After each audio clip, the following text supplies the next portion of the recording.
Assalamualaikum warahmatullahi wabarakatuh.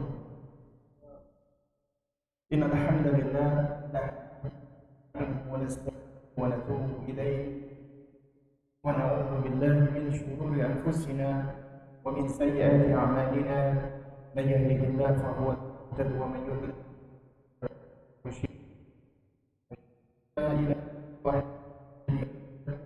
wa asyhadu anna Muhammadan 'abduhu wa rasuluhu. فإن أصدق الكلام كلام الله وأحسن الهدى هدى محمد صلى الله عليه وعلى آله وسلم وشر محدثاتها وكل محدثة بدعة وكل بدعة ضلالة وكل ضلالة في النار أما بعد. Jemaah sekalian, para muslimah, akhwan wa ummahat, dan juga para ikhwan wa para abah rahimani wa rahimakumullah. Alhamdulillah, kita bersyukur kepada Allah Subhanahu wa taala di pagi hari ini kita masih diizinkan Allah Subhanahu wa taala untuk dapat menghirup udara pagi yang meskipun Jakarta, Bekasi adalah kota yang paling tingkat polusinya, tapi alhamdulillah Allah masih berikan kita. Dan juga kita bersyukur kepada Allah Subhanahu atas nikmat kita masih bisa merasakan hangatnya sinar mentari, dan juga banyak sekali nikmat-nikmat Allah Subhanahu wa taala yang manakala kita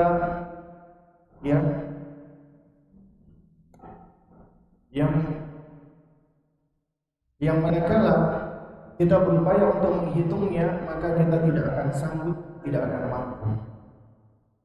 Dan di antara nikmat Allah Subhanahu wa taala besar yang Allah berikan kepada kita, nikmat iman, nikmat hidayah, nikmat Islam.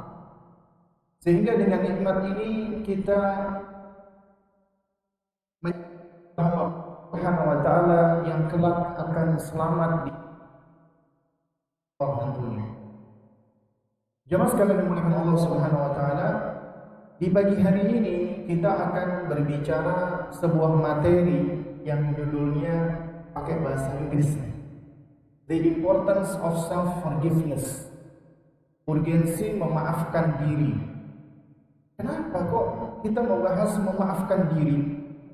Ya, dan emangnya kita boleh maafin diri? Emang kesalahan kita apa? Jamaah sekalian mulai Subhanahu wa taala, jika kita perhatikan ada sebagian orang, apalagi emak-emak atau ibu-ibu, itu ternyata kurang menghargai dirinya, kurang memperhatikan dirinya. Akhirnya muncul di dalam diri sebagian ibu-ibu, ummahat atau emak-emak ini perasaan-perasaan yang tidak positif, seperti suka cemas, overthinking, kemudian merasa dirinya tidak berharga, merasa dirinya tidak mampu, dan juga perasaan-perasaan negatif lainnya. Dan ini semua dipicu, faktor utamanya kebanyakan adalah dari kondisi masa lalunya, terutama pola asuhnya. Ya, sehingga dengan kondisi-kondisi seperti ini ternyata menyebabkan hal-hal yang negatif yang bisa tular kepada anaknya atau orang di sekelilingnya.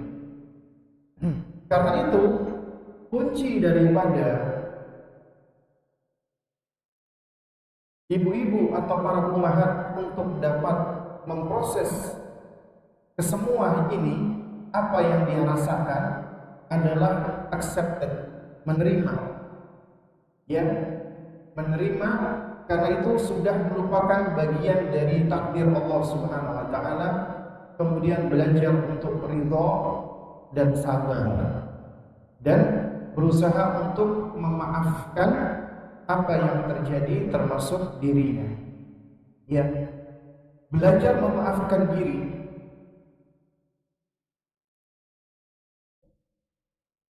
Masarut tasamuh laisa bil masari sahla. Jalan untuk memaafkan itu sebenarnya bukan jalan yang mudah, jalan yang berliku, karena di dalamnya butuh proses, ya. Dan juga dikatakan untuk bisa memaafkan diri itu harus diiringi dengan ilmu. Artinya kita harus tahu apa yang kita lakukan itu salah. Dan dari situlah kita akan belajar untuk memperbaiki. Karena memperbaiki itu harus diawali dengan pengakuan atas kesalahan. Kemudian kita berusaha untuk memaafkan diri kita. Sebagaimana dikatakan, ya, al-i'tirafu biwujudi mushkilah, ya, mengakui adanya suatu problem atau, ya, dan untuk mencari solusi itu dikatakan yatatallabul waqt was-sabr wasyaja'ah, butuhkan waktu, kesabaran dan keberanian. Jadi ketika seseorang dia belajar untuk memaafkan diri, dia mengakui adanya problem atau masalah-masalah yang terjadi dan dia berupaya untuk mencari solusi, maka itu membutuhkan pertama waktu. Ya, waktu. Alhamdulillah Allah Subhanahu wa taala berikan kepada kita waktu. Nanti kita akan bahas ya di bahasan berikutnya. Ada waktu, ada 3 lini waktu. Waktu yang telah berlalu, waktu sekarang dan yang akan datang. Kemudian Allah berikan kesabaran. Kita membutuhkan kesabaran dan kita membutuhkan syaja'ah, keberanian. Ya. Dan dikatakan yumkinuka, Anda mungkin untuk apa? Untuk mempelajari musaha nafsi, memaafkan diri Anda an tariqit tadarrub ala idraki dzat, dengan cara Anda melatih diri untuk mengenali diri, dengan cara melatih untuk semakin mengenali diri kita. Idrakul dzat atau ma'rifatun nafs, mengenali diri, ya. Wa fahima an, ya, afwan, wa fahmi anna al-hajja la bisa, dan memahami bahwasanya hidup ini hakikatnya perjalanan, bukan perlombaan. Kita di sini sedang berjalan, tidak sedang berlomba-lomba, kecuali dalam ketaatan, ya. Nah, jemaah sekalian dimuliakan Allah Subhanahu wa taala, kenapa kita perlu memaafkan diri? Mengapa kita perlu toleran terhadap diri? Banyak alasan. Di antara alasannya yang pertama, memaafkan diri adalah bagian dari menjaga nikmat yang Allah karuniakan kepada diri kita. Diri kita ini adalah entitas terdekat dengan diri seorang hamba. Kalau ditanya siapa yang paling dekat dengan diri kita, tidak lain dan tidak bukan adalah diri kita sendiri. Kita adalah entitas yang paling dekat. Kita adalah ciptaan Allah, makhluk Allah. Kita adalah titipan Allah. Sejatinya milik kita. Apa yang ada di diri kita, jiwa dan raga kita, tubuh, tangan kita, kaki kita, semuanya, termasuk akal kita, jiwa kita, hati kita, semuanya adalah ciptaan Allah, semuanya adalah milik Allah. Jadi semuanya adalah milik Allah Subhanahu wa taala. Ya. Jadi bukan milik kita. Sehingga untuk menjaga kita, Allah di ayat, ya ayyuhalladzina amanu qu anfusakum wa ahlikum nar, wahai orang, dirimu dan keluarga neraka.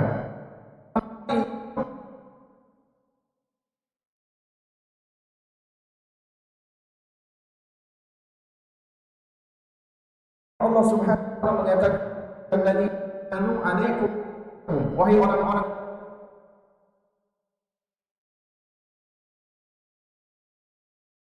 memperhatikan Ya, karena diri kita ini ada Allah yang paling dekat dengan kita, yang pertama kali harus kita perhatikan dan kita jaga.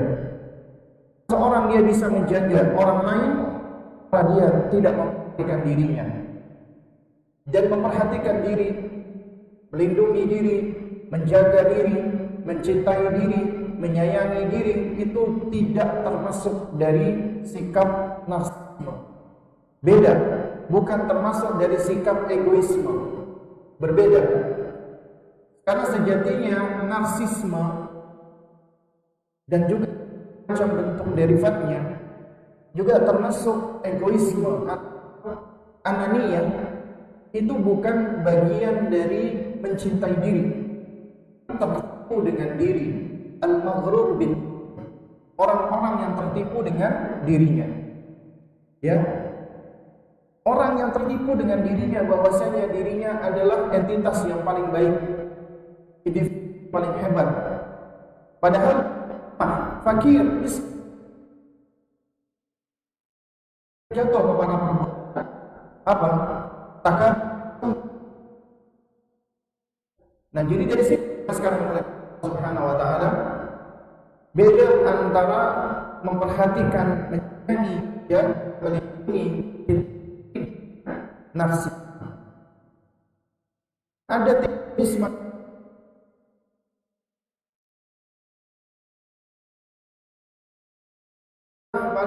manusia yang terlalu ifrat pada dia menganggap dirinya adalah sosok terhebat. Ya, dia menganggap dirinya adalah sosok yang baik di antara semuanya. Dia jatuh kepada kesombongan dan kepongahan.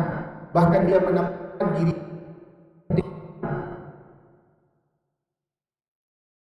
adalah Rabb yang paling tinggi. Ini adalah narsisme tingkat tinggi. Ya, terjadi karena apa? Karena dia bodoh terhadap dirinya, al-maghrur dengan dirinya, bukan karena dia menyayangi dirinya, tidak, bukan karena dirinya, bukan, tapi dia tertipu dengan dirinya, akhirnya jatuh kepada iman seperti. Kemudian ya, golongan yang kedua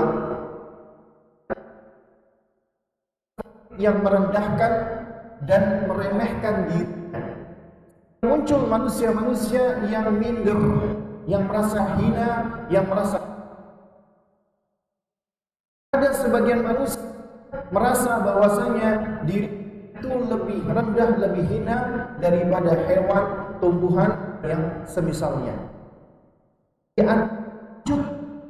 Hinaan terhadap diri adalah seseorang merendahkan dirinya di makhluk, dengan makhluk tersebut.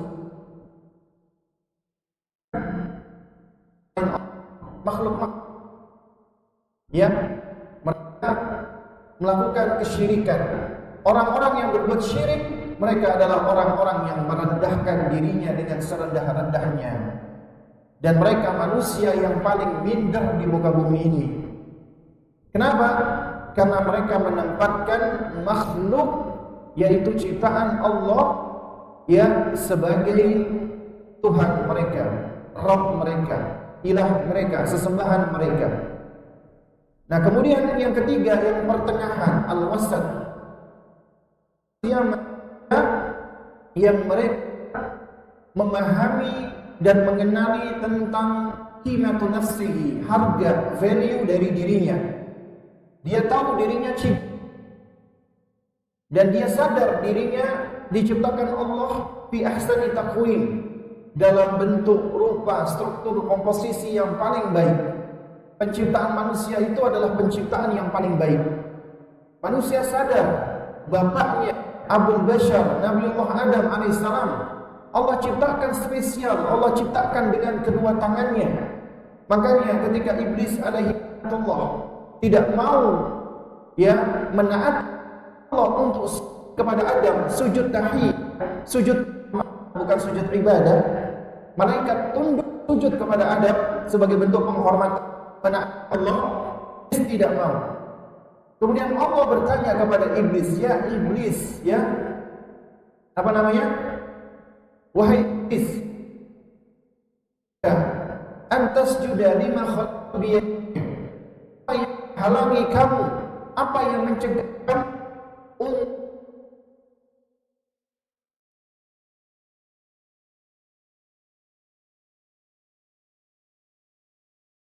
Ta'ala? Dan kedua tangannya.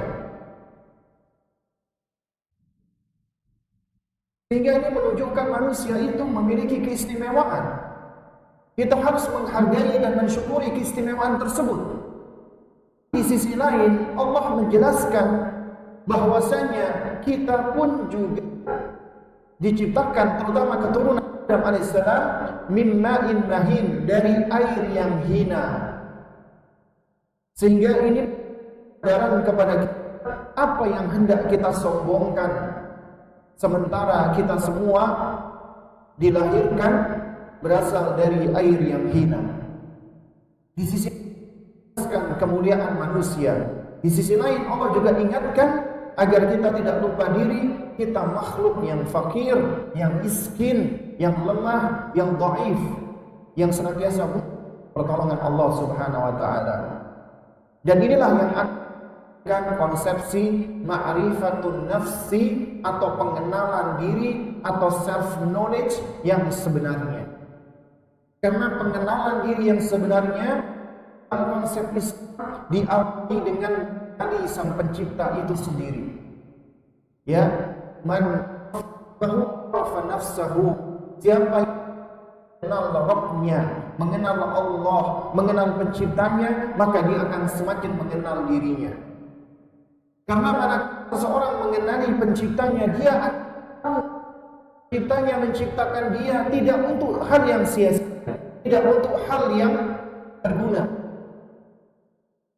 Ada tujuan yang mulia.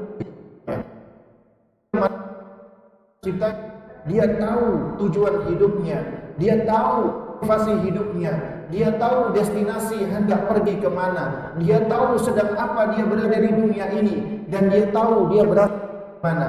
Pengetahuan inilah yang akan menghantarkan dia menjadi manusia yang berguna, manusia yang dia tahu tujuan dan manfaatnya berada di ma'rifatun nafs, mengenal dirinya, sehingga ini akan menghantarkan dia kepada apa? Kepada yang akan hidup. Nah, oleh karena pengenalan diri inilah yang menjadi salah satu ilmu paling bermanfaat setelah mengenal Allah Subhanahu wa taala. Ya.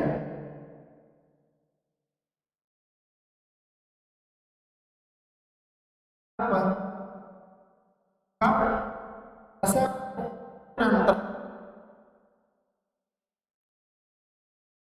Makanya memaafkan diri adalah dari nikmat yang Allah kasih kepada diri.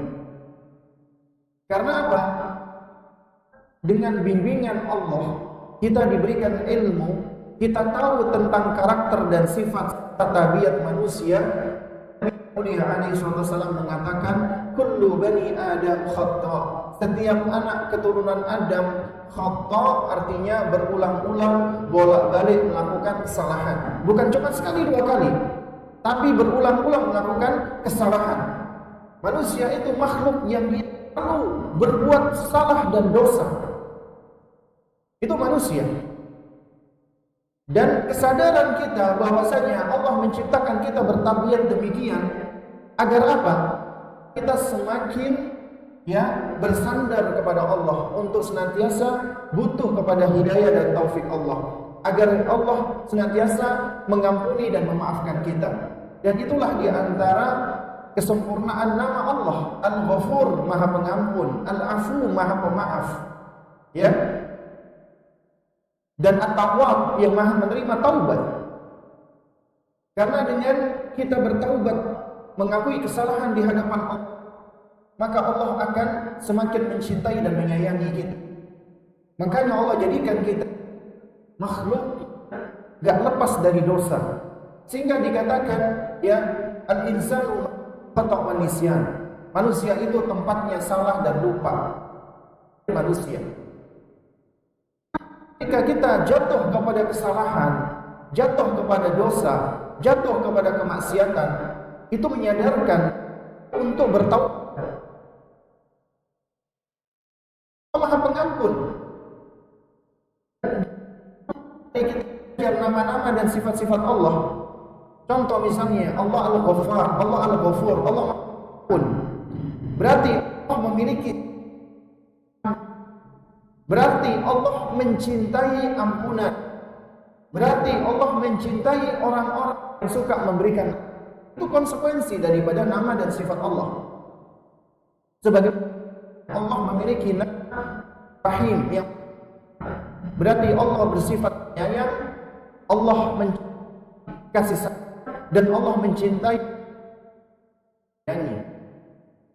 Contoh lain misalnya Allah Al-Qawi, Allah berarti Allah mencintai kekuatan, Allah mencintai ya, Allah bersifat kuat.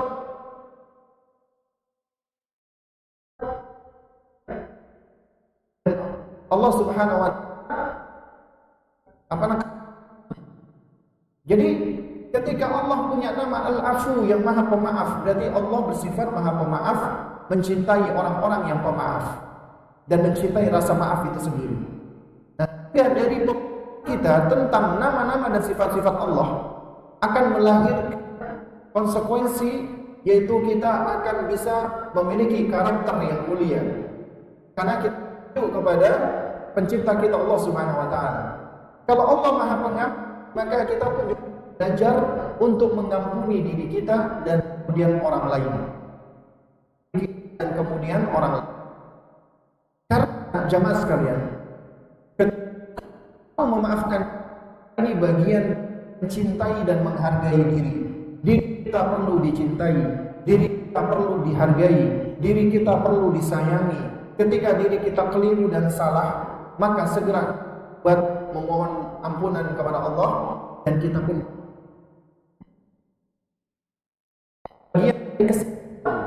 bahwa diri kita ini tidak sempurna.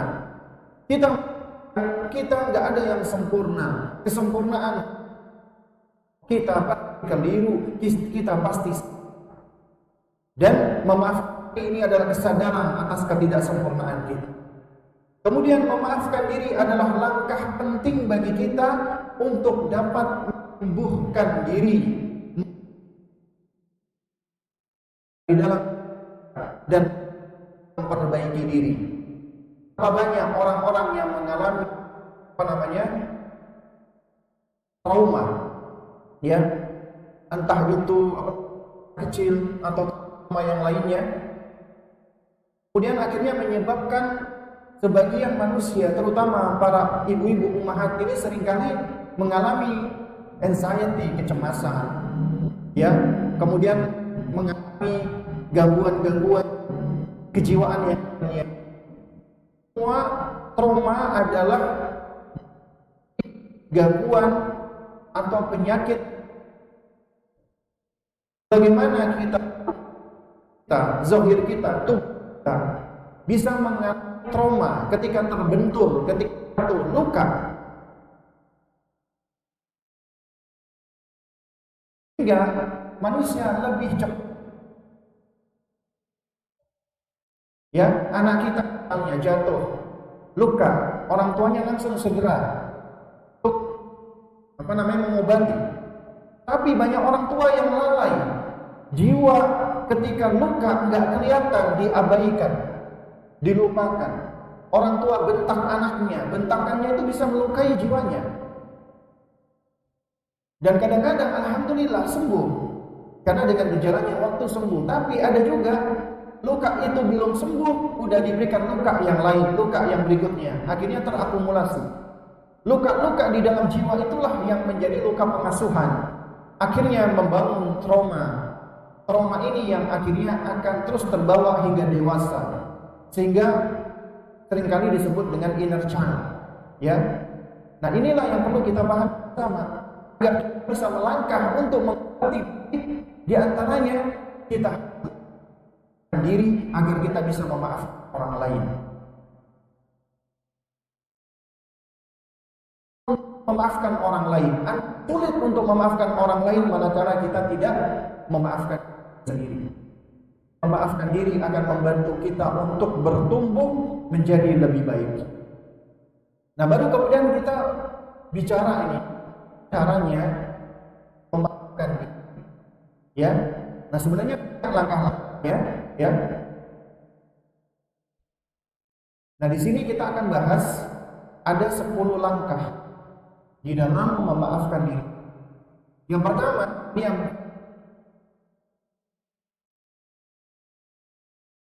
Subhanahu wa ta'ala. Banyak zikrullah dan seterusnya. Dengan kita mendekat kepada Allah Subhanahu wa ta'ala, kedekatan kita kepada Allah akan menyebabkan kita menjadi sosok yang lebih kuat, lebih tegar, lebih tenang, lebih bahagia, ya. Sehingga segala bentuk muskilah atau problematika yang menimpa kita itu akan mudah untuk diselesaikan. Kemudian langkah yang kedua adalah ma'rifatun nafs, self knowledge. Mengenali diri, belajar untuk semakin mengenali diri kita. Ya. Nanti kita akan bahas. Kemudian yang ketiga, terus menuntut yang bermanfaat. Karena kita senantiasa butuh ilmu. Ya, selama kita masih menghirup nafas, maka kita masih butuh ilmu seiring dengan kebutuhan kita untuk bernapas. Kemudian yang keempat, memahami sebab-sebab datangnya kebahagiaan. Karena manusia itu pengen bahagia di dunia dan di akhirat. Dan selama kita masih menghirup nafas di dunia ini, kita akan diuji dengan kesedihan, dengan kekecewaan, dan yang semisalnya. Sementara manusia mendambakan kebahagiaan. Kebahagiaan tidak akan bisa kita dapatkan dan kita rasakan secara sempurna manakala kita belum pernah merasakan kebahagiaan. Ya, manusia itu seringkali akan merasakan betapa berharganya dan bernilainya suatu nikmat manakala nikmat itu hilang darinya. Makanya kita seringkali merasakan betapa nikmatnya sejuk kalau kita pernah merasakan panas. Kita akan bisa merasakan betapa nikmatnya manis kalau kita pernah merasakan betapa getirnya pahit. Kita akan menghargai nikmat sehat manakala kita pernah sakit. Atau ini kita rasakan sehat itu sangat berharga. Dibeli dengan uang. Demikian ketika kita saat ini sedang gelisah, hati kita mendambakan ketenangan. Dan itu semua nggak bisa kita raih kecuali dengan mendekat kepada Allah Subhanahu wa ta'ala. Dan kita belajar untuk kebahagiaan. Kemudian yang berikutnya adalah kita belajar untuk memahami dunia, hakikat dunia. Dan dunia ini darul bala, tempat ujian, kita pasti diuji di dalamnya. Kemudian menjaga kesehatan kita, kesehatan jiwa dan kesehatan fisik dengan cukup istirahat dan nutrisi. Kemudian mengisi waktu-waktu kita dengan perkara-perkara yang bermanfaat. Karena apabila seseorang tidak disibukkan dengan perkara bermanfaat, maka dia akan sibuk dengan perkara-perkara tidak berguna, bahkan mengandung maksiat. Dan ketika seseorang maksiat, sejatinya dia sedang menganiaya diri, menzalimi dirinya sendiri, menyakiti dirinya sendiri.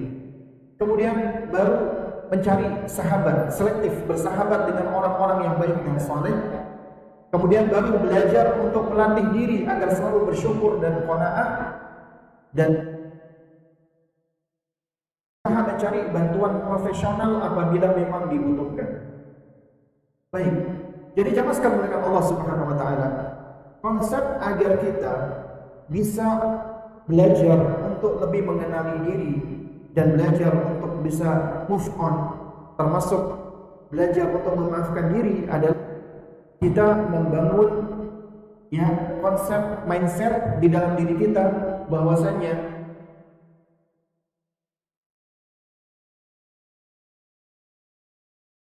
itulah konsep yang sebenarnya. Konsep tauhid mengajar inna salati wa nusuki wa mahyaya wa mamati lillahi rabbil alamin. Sesungguhnya salatku, kurbanku, hidupku dan matiku adalah untuk Allah Subhanahu wa taala. Siapa yang menjadikannya untuk Allah, maka dia akan tenang hidupnya, akan bahagia hidupnya, akan sejahtera hidupnya, akan tegar dan kuat hidupnya. Sebaliknya, siapa yang hidup adalah untuk mencari pandangan manusia atau disebut dengan people pleaser, maka dia nggak akan tenang. Ya, karenanya jangan mencari ridhonya orang lain.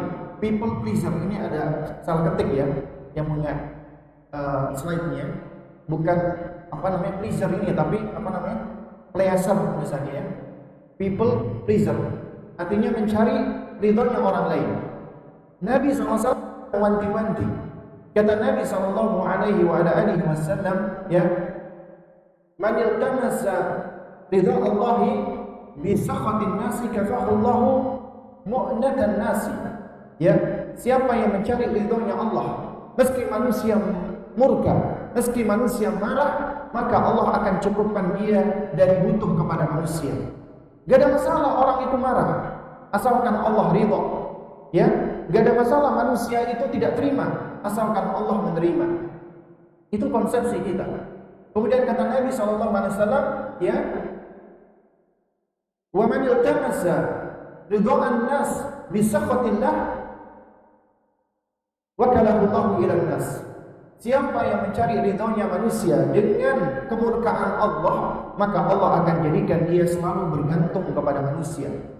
Ya, dan siapa yang bergantung kepada manusia tidak akan pernah tenang hidupnya, tidak akan pernah damai hidupnya. Hidupnya akan selalu gelisah, hidupnya akan selalu kecewa. Karena siapa yang bergantung dengan manusia, maka dia sejatinya bergantung kepada yang lemah.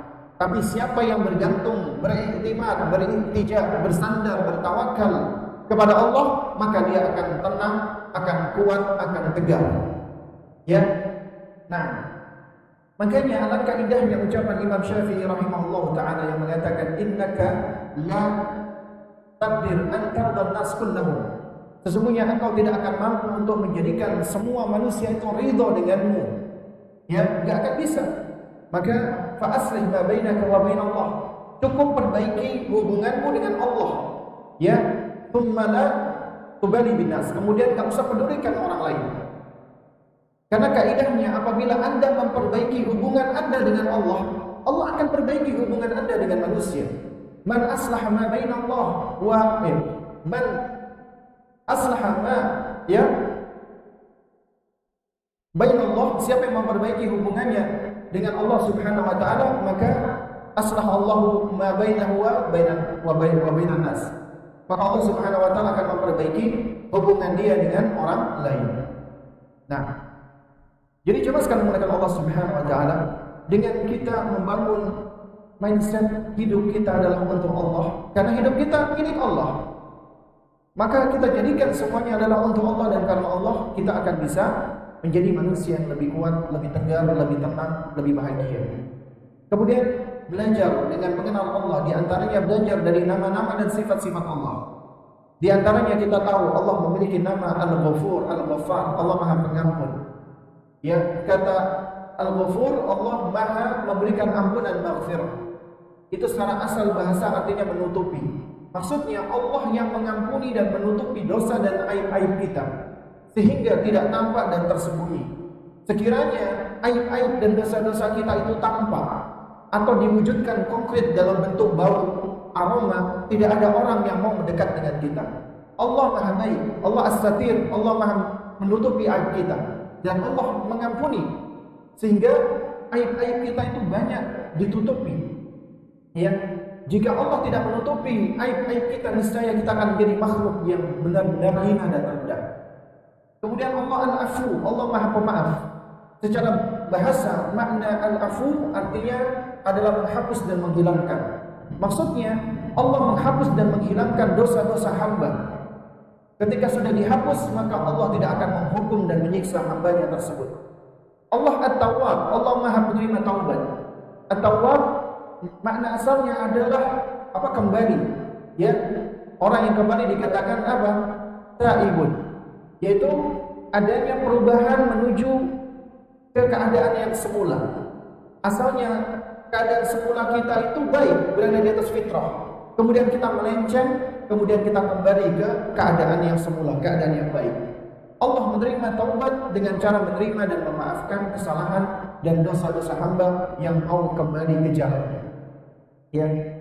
Nah, jadi ternyata dengan kita mempelajari ilmu ma'rifatullah, mengenal Allah, termasuk mengenal nama-nama dan sifat-sifat Allah, maka itu juga akan semakin membangun konsepsi kita bahwasanya Allah memiliki nama-nama dan sifat-sifat yang indah dan sempurna.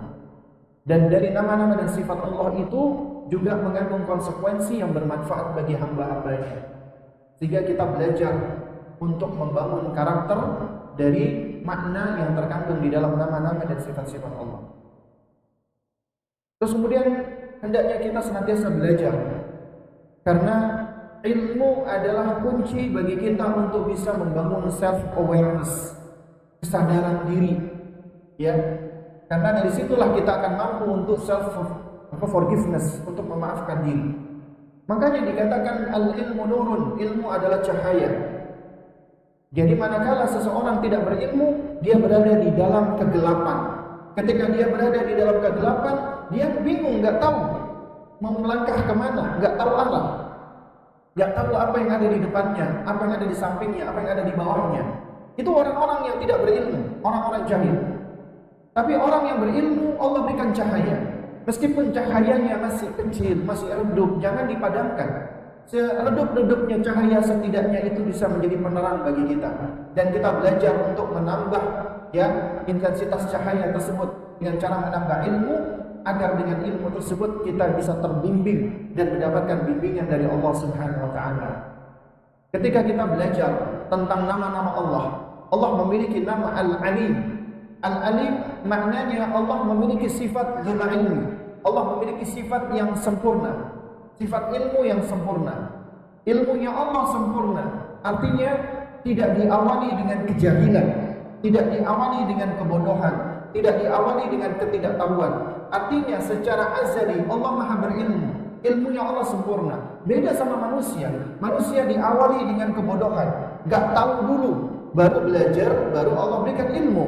Itu manusia. Ilmu manusia itu cetek dan pendek. Makanya Allah Subhanahu wa taala berikan kepada kita instrumen untuk belajar. An-Nahl 78 Allah menyatakan, wallahu akhrajakum min butuni ummahatikum la ta'lamuna syai'an. Allah keluarkan kalian dari rahim-rahim dalam keadaan kalian tidak punya pengetahuan sama sekali, enggak punya ilmu belas katanya orang Jawa. Tapi Allah berikan instrumen untuk bisa belajar. Wa ja'ala lakum sam'a, Allah berikan kepadamu pendengaran, wal absar, penglihatan, wal afidah, dan pemahaman, la'allakum tashkurun, agar kalian bersyukur kepada Allah. Menariknya Allah ketika menyebutkan tentang indra atau adawat li ta'allum, untuk belajar, itu selalu berurutan dari pendengaran, penglihatan, kemudian baru pemahaman. Demikian ternyata kenyataannya sesuai dengan ilmu perkembangan manusia, ilmu perkembangan anak. Anak berkembang pertama kali pendengarannya, baru penglihatan, baru pemahaman. Ya. Jadi dari situ para ulama menjelaskan di usia awal kehidupan anak manusia, terutama di usia sibyan, bayi, sebelum dia disapih 2 tahun, itu adalah fase talqin wa tasmi', tasmi' wa talqin, memperdengarkan dan mentalkin anak. Kenapa? Karena pendengarannya yang paling dominan, maka kita stimulasi pendengarannya. Baru kemudian usia 2 sampai 7 tahun adalah usia di mana kita membangun konsepsi anak dengan memperbanyak memberikan contoh atau qudwah. Karenanya Nabi belum memerintahkan anak sholat 7 tahun, tapi Nabi memerintahkan anak sholat di usia 7 tahun. Sebelum 7 tahun berarti konsepsi di mana kita membangun qudwah, membangun apa? Contoh, agar mereka menyaksikan dan fundament daripada ibadah, yaitu mahabbah, mencintai Allah dan mencintai ibadah. Ya. Baru kemudian di usia 7 tahun anak itu seharusnya sudah mumayyiz. Mumayyiz berarti kemampuan kognisinya sudah sempurna. Ya maksudnya sudah lebih baik lagi. Itulah al-afidah. Kata Ibnu Katsir, al-afidatu wahyal uqul. Al-afidah itu maknanya adalah akal. Ya, allati yumayyizu biha bainal asya', yang itu untuk tamyiz, memilah sesuatu. Nah, jadi di fase ini anak sudah memayyiz, sudah bisa memilah mana buruk, ya, mana bermanfaat, mana yang madarat dan seterusnya. Jadi ternyata alat-alat yang diberikan Allah kepada kita untuk belajar itu berkembang, ya, qalilan kata Ibnu Katsir, sedikit demi sedikit dan semakin menguat. Ya, ada step-stepnya. Dan step-step inilah yang menjadi hakikat daripada pendidikan atau tarbiyah. Karena tarbiyah maknanya adalah insya'u syai', ya, syai'an fa syai'an ila haddit tamam. Mengantarkan sesuatu sedikit demi sedikit sampai ke tingkat optimalnya. Ya. Demikian pula ketika kita belajar. Ketika belajar harus berproses dan bertahap.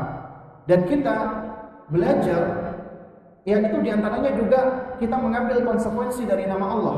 Allah punya nama Al-Alim. Sifatnya Allah, ilmunya sempurna, tidak diawali dengan jahil. Allah tidak pernah jahil. Manusia diawali dengan kejahilan. Kemudian kita belajar. Ilmunya Allah tidak diakhiri nisyan dengan lupa. Manusia seringkali melupakan ilmunya atau memang lupa. Itulah penyakit manusia, ya, yaitu suka lupa. Makanya obat lupa adalah apa? Murad. Manusia punya keterbatasan. Beda sama Allah, ilmunya Allah sempurna, tidak diakhiri dengan lupa. Dan ilmu Allah itu meliputi segala sesuatu. Kita misalnya hanya bisa fokus pada satu orang. Ya, misalnya antum, ya, sekarang antum bisa fokus mendengarkan saya. Tapi kalau misalnya ada orang lain ngomong dalam waktu yang bersamaan, otomatis antum akan bingung. Karena kemampuan kita untuk bisa memahami itu hanya bisa fokus satu. Kita hanya bisa mendengarkan kepada satu orang saja. Ada 2-3 orang lebih, kita nggak akan bisa. Tapi beda sama ilmunya Allah. Miliaran, bahkan sampai triliunan makhluk Allah ketika berbicara, Allah bisa mengetahui semuanya. Itu kesempurnaan ilmu Allah Subhanahu wa taala. Dan konsekuensi daripada nama Allah Al-Alim, Allah mencintai ilmu dan Allah mencintai ahli ilmu. Karenanya kita dituntut untuk terus belajar dan juga kita dituntut agar kita bisa menjadi orang-orang yang ahli ilmu atau memiliki ilmu. Kemudian juga ilmu tadi dikatakan cahaya. Antara nama Allah, ya, adalah An-Nur. Ibnu Qayyim rahimahullah menerangkan Allah menamakan dirinya dengan nur, cahaya, menjadikan kita sebagai cahaya. Dan kemudian menyebut Rasulnya sebagai cahaya, jadikan agamanya sebagai cahaya. Allah pun menutupi antara dirinya dengan makhluknya dengan cahaya. Makanya orang yang berilmu mendapatkan banyak sekali faidah. Allah akan angkat derajatnya, akan didoakan ampunan oleh penduduk langit dan bahkan ikan-ikan di laut, semut-semut yang berada di sarangnya akan memohonkan ampunan bagi orang-orang yang berilmu. Kemudian dia akan dinaungi dengan rahmat Allah, dimudahkan baginya jalan ke surga, diberikan sakinah, ketenangan, dan lain sebagainya. Orang yang berilmu, ilmu juga merupakan warisan para nabi, karena nabi tidak mewariskan dinar, tidak mewariskan dirham, tapi para nabi dan rasul mewariskan ilmu. Maka siapa yang mengambil warisan para nabi, sungguh dia telah beruntung. Itu hanya ada pada ilmu. Karenanya, ya, ilmu ini suatu hal yang penting. Bahkan Ibnu Qayyim rahimahullah ta'ala mengatakan kebutuhan manusia kepada ilmu melebihi daripada kebutuhan manusia kepada makan dan minum. Kenapa? Kalau makan dan minum kita paling sehari butuh sekali 2 kali, ya. Tapi kalau ilmu kita butuh seiring dengan nafas kita. Orang meninggal dunia karena meninggalkan makan dan minum. Karena tidak makan dan minum, maka yang akan mati adalah tubuhnya. Tapi orang yang meninggalkan ilmu, yang akan mati adalah jiwanya, hatinya, akalnya. Bisa jadi orang bergerak di muka bumi ini, ya, tapi jiwanya mati, hatinya mati, ya. Nah, ini adalah kebanyakan manusia, terutama dari kalangan orang-orang kafir saat ini. Baik. Lalu kemudian jemaah sekalian yang dimuliakan Allah Subhanahu wa taala, di antara langkah yang penting adalah mengenali diri. Mengenali diri adalah penting melalui berbagai macam ujian kehidupan di dunia ini. Karena dengan mengenali diri, seorang manusia akan mengetahui bahwasanya dirinya telah diberikan misi oleh Allah, diberikan tugas oleh Allah. Jadi kita tahu kita punya orientasi di dalam hidup, sehingga kita tidak menjadi orang yang disorientasi, yang nggak tahu arah, nggak tahu ngapain kita hidup di dunia ini. Kita tidak seperti hewan. Hewan lahir, makan, kawin, mati. Kita tidak. Kehidupan kita itu pasti punya meaning, punya nilai, punya makna. Makanya kita punya purpose, punya tujuan. Tujuan ini kita peroleh setelah kita mengenal pencipta kita, Allah Subhanahu wa taala. Kemudian Allah Maha Baik. Untuk menerapkan tujuan ini, Allah berikan kita equipment, Allah berikan kita instrumen, Allah berikan kita alat agar kita mampu melewati kehidupan kita ini dengan kehidupan yang lebih baik. Nah, sehingga kita sadar kita ini hakikatnya lemah dan fakir, sehingga kita selalu berusaha bergantung kepada Allah, Zat yang Maha Kuat, sehingga Allah menguatkan kita. Kita sadar bahwasanya Allah berikan kita potensi, dan semua potensi dan karunia yang Allah berikan, maka kita akan semakin merasa Allah menyayangi kita. Kita akan senantiasa bersyukur kepada kita. Alhamdulillah Allah berikan kita pendengaran sehingga kita bisa mendengar. Alhamdulillah Allah berikan kita penglihatan sehingga kita bisa melihat. Alhamdulillah Allah berikan kita akal sehingga kita bisa memahami. Dan kita juga sadar diri kita tidak sempurna, melakukan kesalahan, sehingga ini melahirkan apa? Kita selalu tawadhu, kita tidak sombong, kita selalu berupaya memperbaiki kesalahan, dan kita selalu inabah kembali kepada Allah. Dan kemudian kita yakin Allah tidak mungkin memberikan beban kepada kita melebihi daripada kapasitas kita, melebihi daripada kemampuan kita. La yukallifullahu nafsan illa wus'aha. Allah tidak akan memberikan beban melebihi kapasitas kita. Apapun musibah, ujian yang menimpa kita, Allah sudah berikan kita kemampuan untuk bisa melalui dan melewatinya. Maka kita harus yakini itu. Nggak mungkin Allah memberikan kita ujian melebihi daripada kemampuan kita. Karena itu, kita dianjurkan untuk berbuat baik kepada diri makan lain. Karena engkau manusia adalah sosok yang paling dekat dengan dirimu, yang paling berhak dengan kebaikan, perhatian, cinta, kasih sayang, dan perlindungan. Sebagaimana tadi yang disebutkan At-Tahrim ayat 6, Qu anfusakum wa ahlikum, kemudian 105, ya ayyuhalladzina alaikum anfusakum. Bahkan kita bisa mengambil contoh nih. Ketika kita diajarkan doa, misalnya doa memohon ampunan untuk orang tua kita. Inni wali walidayya, ya Allah ampuni aku kedua orang tuaku. Artinya orang kita butuh ampun, kita juga butuh ampunan. Jangan lupakan diri kita.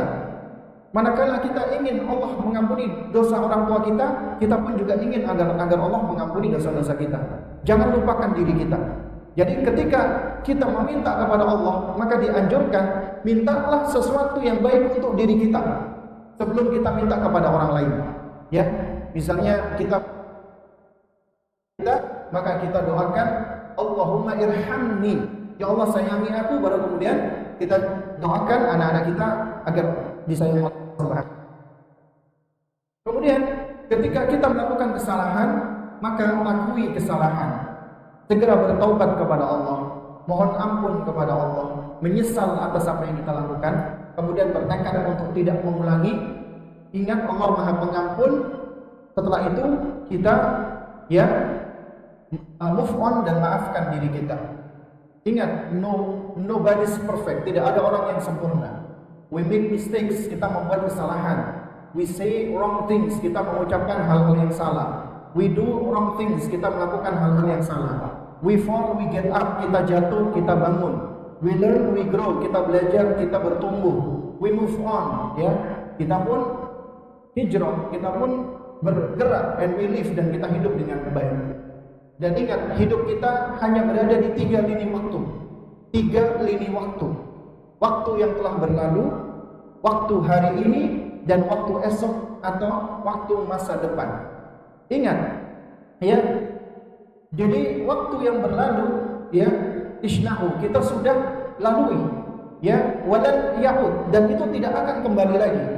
Artinya sesuatu yang sudah terjadi di masa lalu sudah tidak bisa lagi kita ubah-ubah. Itu sudah terjadi. Maka tugas menerimanya sebagai bagian dari takdir Allah dan mengambil pelajaran darinya. Kemudian Allah berikan kita kehidupan di hari ini. Inilah yang paling penting, ya. Na'ishuhu al-an. Kita hidup saat ini. Walan yadum, dan waktu ini tidak akan abadi. Ini kesempatan yang Allah berikan. Jadi kita fokus apa yang Allah berikan saat ini. Kemudian esok, ghadan, masa depan kita nggak tahu, ya. La nadri aina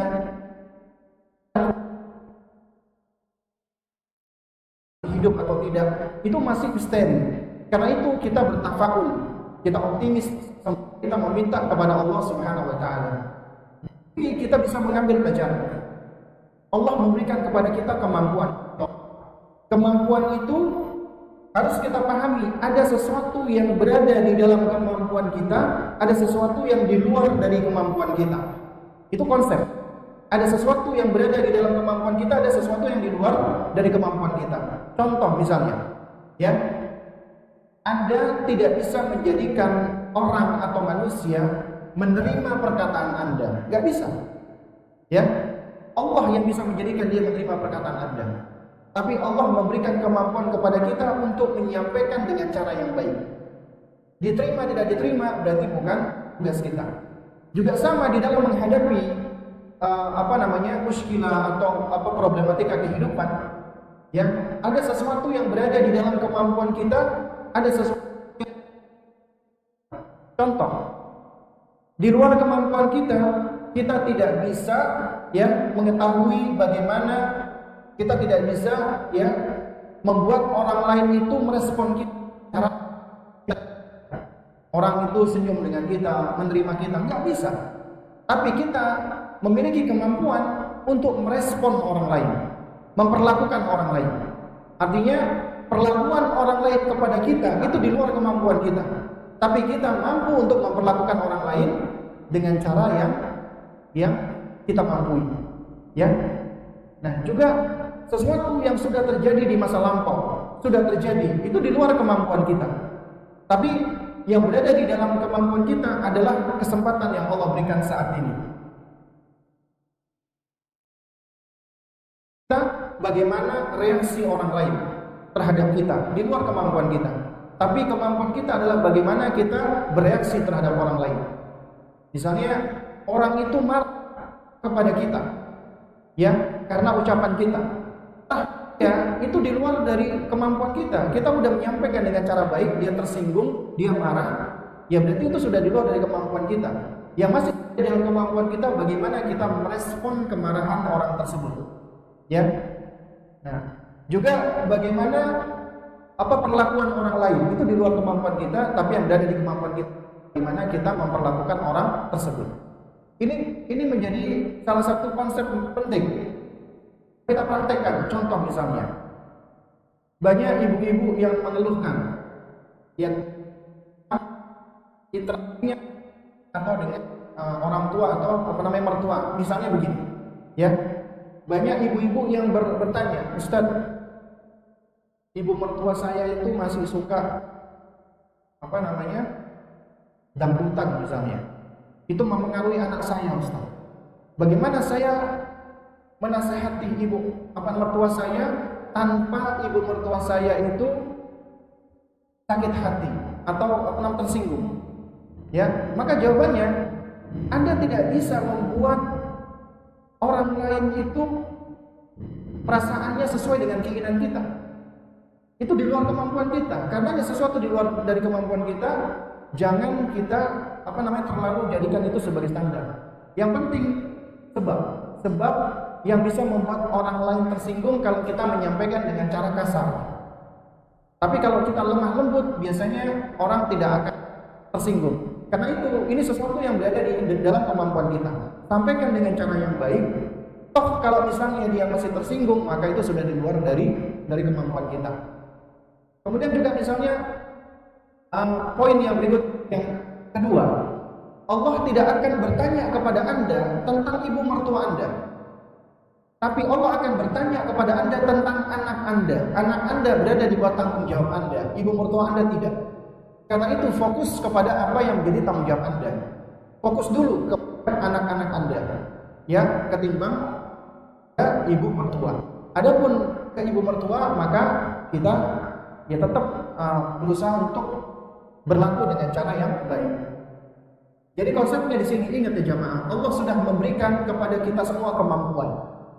Ya, besar dan ukuran masalah, problem atau kesulitan itu tidak ada apa-apanya dibandingkan kemampuan, kapabilitas dan kapasitas Anda di dalam menghadapi dan menyelesaikannya. Artinya, Allah sudah berikan kepada kita kemampuan, kapabilitas dan kapasitas untuk menghadapi masalah apapun yang Allah berikan kepada kita. Karenanya jangan terlalu melebih-lebihkan masalah kita dan jangan merendahkan kemampuan dan kapasitas diri kita. Ya, juga jangan meremehkan juga. Artinya, Anda sudah dibekali Allah kekuatan dan kemampuan. Karena itu jika Anda merasa lemah, tidak mampu, sinyal dari Allah, segera minta pertolongan dan kekuatan dari Allah agar Allah menguatkan Anda, agar Allah menolong Anda. Toh karena Allah sudah berikan kepada Anda kemampuan, tinggal kita meminta kepada Allah agar Allah Subhanahu wa taala ya menolong kita dan menguatkan kita. Ya. Nah, lalu kemudian bangun mindset di dalam menghadapi problematika. Ingat ya jamaah, kapal itu tidak tenggelam karena ada air di sekelilingnya. Bahkan kapal berlayar di atasnya. Tapi kapal itu tenggelam manakala air masuk ke dalamnya, baru tenggelam. Ya, karena itu ini pelajaran. Jangan biarkan apa yang ada di sekeliling kita memasuki kita dan memberatkan kita dan menenggelamkan kita. Tapi seharusnya apa? Semua problem yang ada di sekeliling kita jangan biarkan masuk dan membebani kita. Kita lewati dan kita lalui. Itu konsep kita belajar dari kapal. Dan di balik ujian yang Allah berikan kepada kita pasti mengandung kebaikan. Ya, pasti mengandung kebaikan. Ingat, tidak semua badai yang menerjang itu untuk menghancurkan dirimu. Tapi kadang-kadang badai itu datang untuk membuka jalan bagimu agar jalan itu lebih terbuka dan jelas. Ya. Sampai-sampai dikatakan di dalam idiom bahasa Inggris ya, not all storms come to disrupt your life. Some come to clear your path. Katanya seperti itu. Tidak semua badai menerjang untuk menghancurkan dirimu, tapi terkadang badai itu datang untuk menjadikan jalanmu itu semakin jelas. Ya. Nah, jadi Allah ketika menguji kita, itu sejatinya Allah sedang menguatkan kita, menjadikan kita lebih tegar. Kenapa? Karena ketika manusia diuji, dia akan semakin merasakan dirinya lemah. Dirinya butuh pertolongan. Tidak ada yang bisa menolong dia kecuali Allah. Sehingga dia akan kembali fitrahnya, menggerakkan dia dengan izin Allah untuk inabah kepada Allah. Sehingga dia akan merendah di hadapan Allah. Dan siapa yang merendah di hadapan Allah, Allah akan mencintai dan menyayanginya. Dan Allah akan menolongnya. Sehingga dia akan semakin dekat dengan Allah Subhanahu wa taala. Ternyata di balik ujian, Allah Subhanahu wa taala memiliki maksud untuk apa? Untuk menjadikan kebaikan-kebaikan bagi orang-orang yang diuji tersebut. Semakin besar ujiannya, itu menunjukkan Allah semakin mencintainya. Karena Nabi SAW mengatakan, Inna Allah idza ahabba qauman ibtalahum. Sesungguhnya Allah apabila mencintai suatu kaum, Allah akan mengujinya. Dan kita pun akan diuji dengan berbagai macam ujian. Ujian kita unik. Ujian kita gak sama satu dengan yang lainnya. Ujian fulan dengan fulan berbeda. Ada yang diuji dengan anaknya, ada yang diuji dengan harta, ada yang diuji dengan wanita, ada yang diuji dengan saudara, ada yang diuji dengan perniagaan. Semua punya ujian masing-masing. Ketika Allah menguji, itu sesuai dengan kondisi orang tersebut. Karena itu kita nggak perlu banding-bandingkan ujian kita dengan orang lain. Kita hanya boleh membandingkan ujian tersebut yang adalah kepada ujian yang lebih besar dibandingkan kita, agar kita terus senantiasa bersyukur. Kita diuji dengan sesuatu, ternyata ada yang ujiannya lebih besar dibandingkan kita. Bukan kita bandingkan dengan yang lebih ringan atau yang lebih enteng. Itu akan menjadikan kita semakin tidak bersyukur kepada Allah Subhanahu wa taala. Dan konsepsi yang patut kita bangun pula, ingat, manusia akan diuji dengan manusia yang lainnya. Allah dalam surat Al-Furqan berfirman, "Wa ja'alna ba'dakum li ba'din fitnah." Kami jadikan sebagian kamu dengan sebagian yang lainnya sebagai cobaan. Bisa jadi istri cobaan suami, suami cobaan istri. orang tua cobaan anak cobaan anak, ya, dan seterusnya. Masing-masing adalah cobaan. Kuncinya kata Allah, atasbirun, maukah kalian bersabar? Karena ketika musibah, solusi itu sabar. Ya, wa kana rabbuka basira, dan Allah Rabbmu adalah Maha melihat. Karena itu jamaah dimuliakan Allah Subhanahu wa taala, para ulama ketika menjelaskan manusia manakala ditimpa musibah, itu tujuannya Allah untuk apa sih? Untuk menfilter siapa yang benar-benar layak untuk dekat dengan Allah. Makanya ada 4 jenis manusia ketika musibah itu melanda. Pertama, manusia-manusia yang tidak tahu diri. Ketika diuji oleh Allah, dia marah, murka kepada Allah. Bahkan kadang-kadang mengatakan, ya Allah, apa salahku ya Allah? Apa yang telah aku lakukan hingga engkau murka? Ya, aku ini salahnya apa? Dosanya apa? Gak terima dengan apa yang Allah berikan dari ujian. Maka sikapnya ini adalah azab yang sebenarnya. Bukan musibahnya itu menjadi azab, tapi ketika dia bereaksi dengan cara seperti itu, itulah azab yang sebenarnya. Kemudian yang tingkatan yang kedua adalah tingkatan yang wajib bagi setiap muslim, yaitu sabar. Sabar di dalam menghadapi ujian, itu wajib. Dan sabar itu kata Nabi SAW adalah apa? Inda qadamatil ula, ketika hantaman pertama, itu sabar. Bukan sekarang diuji, besok lusa baru kita sabar. Itu bukan sabar. Sabar adalah ketika dihantam pertama kali. Ya, itu wajib. Kemudian tingkatan yang lebih tinggi lagi, tingkatan mustahab. Ya, yaitu apa? Ridho. Ridho dengan ujian Allah Subhanahu wa taala. Karena dia yakin di balik ujian Allah ada kebaikan untuk dirinya, maka dia ridho dan menerima. Kalau ridho pasti dia sabar. Sabar dan kemudian dia ridho. Kemudian tingkatan yang paling tinggi adalah bersyukur. Diuji oleh Allah, tetap bersyukur kepada Allah Subhanahu wa taala. Ya. Makanya orang-orang seperti ini ketika diuji oleh Allah, dia mengucapkan alhamdulillahi ala kulli hal. Segala puji hanyalah milik Allah atas segala sesuatu. Ya.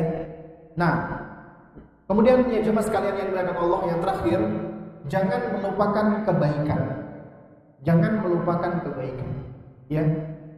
Siapapun itu, seburuk-buruknya orang, dia tetap memiliki kebaikan, apalagi kalau dia adalah orang tua kita atau pasangan kita. Kita seringkali diuji dengan perlakuan buruk dari orang tersebut sehingga menenggelamkan kebaikan-kebaikan yang ada. Makanya di antara kaidah Qur'aniyah, ya, itu Allah mengingatkan bagi pasangan-pasangan yang bercerai atau akan bercerai, Allah ingatkan apa? Wala tansau ya fadla bainakum. Janganlah kalian saling melupakan kebaikan di antara kalian. Ingat kebaikan.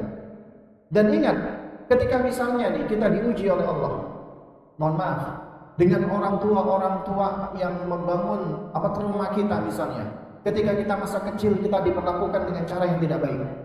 Akhirnya saat kita dewasa, kita sadar kita memiliki trauma. Ya, kita memiliki gangguan-gangguan emosi, kecemasan dan yang semisalnya. Ketika Anda sadar Anda memiliki trauma tersebut, itu tanda kebaikan. Tanda kebaikan. Karena Allah memberikan kepada Anda kesadaran ada sesuatu dengan diri Anda. Dan ini adalah bagian dari ujian. Ini adalah penyakit yang menimpa kejiwaan kita. Penyakit maka harus diobati. Untuk mengobati sesuatu harus diawali dengan mendiagnosa, tahu penyakitnya apa. Ketika Anda tahu Anda bermasalah dalam hal emosi, berarti Anda sudah memasuki langkah awal untuk bisa memperbaiki, mengobati. Kemudian yang kedua, ya, setelah kita sadar kita salah, maksud saya kita memiliki luka-luka pengasuhan misalnya, maka langkah kedua untuk mengobati luka-luka pengasuhan yang tadi adalah apa? Adalah kita menempuh 2 jalan pengobatan. Ya, Allah menurunkan 2 sebab. Sebab syar'i dan sebab kauni. Sebab kauni, sebab dunia. Di antara sebab kauni, sebab dunia, ketika orang sakit maka dia berobat. Datang ke dokter atau yang semisalnya. Sebab-sebab yang kauni tapi tidak melanggar syariat. Ya. Misalnya orang sakit datang ke dokter boleh. Orang sakit datang ke dukun, orang pinter yang mengobati dengan cara-cara gaib, enggak boleh, haram. Jadi sebab kauni ada yang halal, ada yang haram. maka gunakan cara yang halal. Artinya ketika kita mengalami gangguan kejiwaan, gangguan kecemasan, kita boleh datang ke profesional, orang yang ahli, ya, psikolog atau psikiater, tapi cari yang muslim, cari yang thiqah, yang kredibel, dan cari yang dia memang udah dikenal memiliki kepakaran, ya. Kemudian jangan tinggalkan sebab syar'i. Sebab syar'i itu hendaknya terus dikerjakan, ya. Bahkan ini sebab yang paling kuat. Apa sebab syar'i? Sebab syar'i, segala bentuk penyakit maka kita obati dengan Al-Qur'an. Karena Al-Qur'an adalah syifa, ya, likulli da', obat segala bentuk penyakit. Ya, apalagi penyakit hati, penyakit jiwa. Makanya kita berobat dengan Al-Qur'an, yaitu dengan kita mendekat dengan Al-Qur'an, membaca Al-Qur'an, tilawatul Qur'an, menyimak Al-Qur'an, ya. Kemudian meruqyah diri kita dengan Al-Qur'an. Meruqyah diri lebih baik daripada diruqyah oleh orang lain. Ya. Kemudian tadabburi Al-Qur'an. Tadabbur, merenungkan Al-Qur'an, belajar tafsir dari Al-Qur'an. Kemudian zikrullah. Ya, di antara bentuk zikir itu kita melazimkan zikir pagi dan petang. Ya, bahkan termasuk zikir adalah ketika kita hadir di majelis ilmu. Datang ke majelis ilmu itu termasuk zikir. Bukankah Allah mengatakan fas'alu ahla dzikri in kuntum la ta'lamun? Bertanyalah engkau kepada ahli zikir ketika engkau tidak tahu. Ahli zikir artinya apa? Ahli ilmu. Ya. Jadi sibukkan dengan zikrullah, sibukkan dengan banyak mendekatkan diri kepada Allah. Itu di antara sebab-sebab syar'i yang bisa kita tempuh. Lalu kemudian yang ketiga, ya, untuk mengobati yang ada di dalam diri kita, yaitu tadi kita harus belajar untuk lebih mengenali diri kita. Ya, setelah kita mendahulukan untuk mengenali Allah Subhanahu wa taala. Dengan mengenali diri kita, kita akan belajar untuk meregulasi emosi. Allah memberikan aku emosi. Aku manusia bisa marah, bisa sedih, bisa kecewa, ya, bisa cemburu dan lain sebagainya. Tugas kita pertama kali adalah kita belajar untuk mengidentifikasi emosi dan perasaan. Karena emosi dan perasaan itu unik. Orang yang tidak bisa mengidentifikasi emosi dan perasaannya akan sulit untuk meregulasinya. Langkah pertama untuk regulasi emosi adalah mengidentifikasi. Dia tahu, aku lagi sedih, aku lagi kecewa, aku lagi marah, aku lagi sebel, aku lagi jengkel. Dia tahu apa yang dia rasakan. Kemudian yang kedua, ya, Allah Subhanahu wa taala asalnya menciptakan manusia itu wasat, netral. Adapun emosi-emosi tadi keluar terpantik karena faktor eksternal, apa yang dia lihat, apa yang dia dengar, apa yang dia pikirkan. Akhirnya muncul emosi dan perasaan tadi. Dengan kata lain, emosi itu keluar ada pen-trigger, ada pemicu. Maka tugas kita adalah mencari tahu apa yang men-trigger emosi kita. Gak mungkin kita tiba-tiba jengkel, gak mungkin kita tiba-tiba marah, gak mungkin kita tiba-tiba kesel begitu saja, gak mungkin. Kalau memang demikian keadaannya, berarti ini ada kelainan dan ada gangguan. Karena orang normal muncul emosinya karena ada pen-trigger.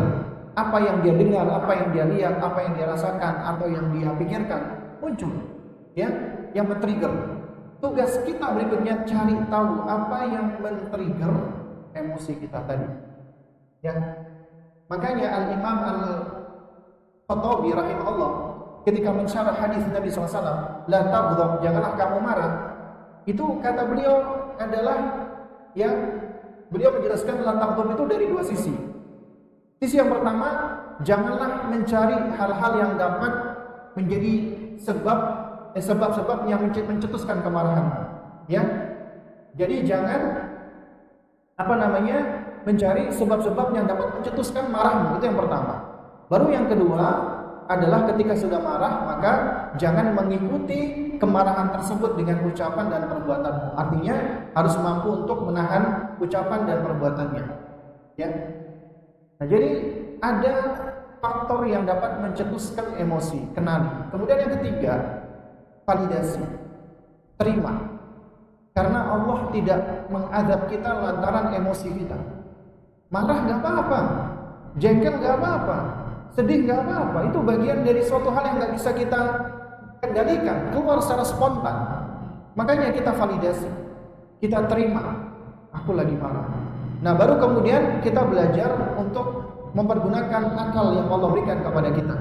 Di antara fungsi akal ini adalah mengaitkan antara sebab dan musabab. Kita belajar, aku marah karena bayiku nangis.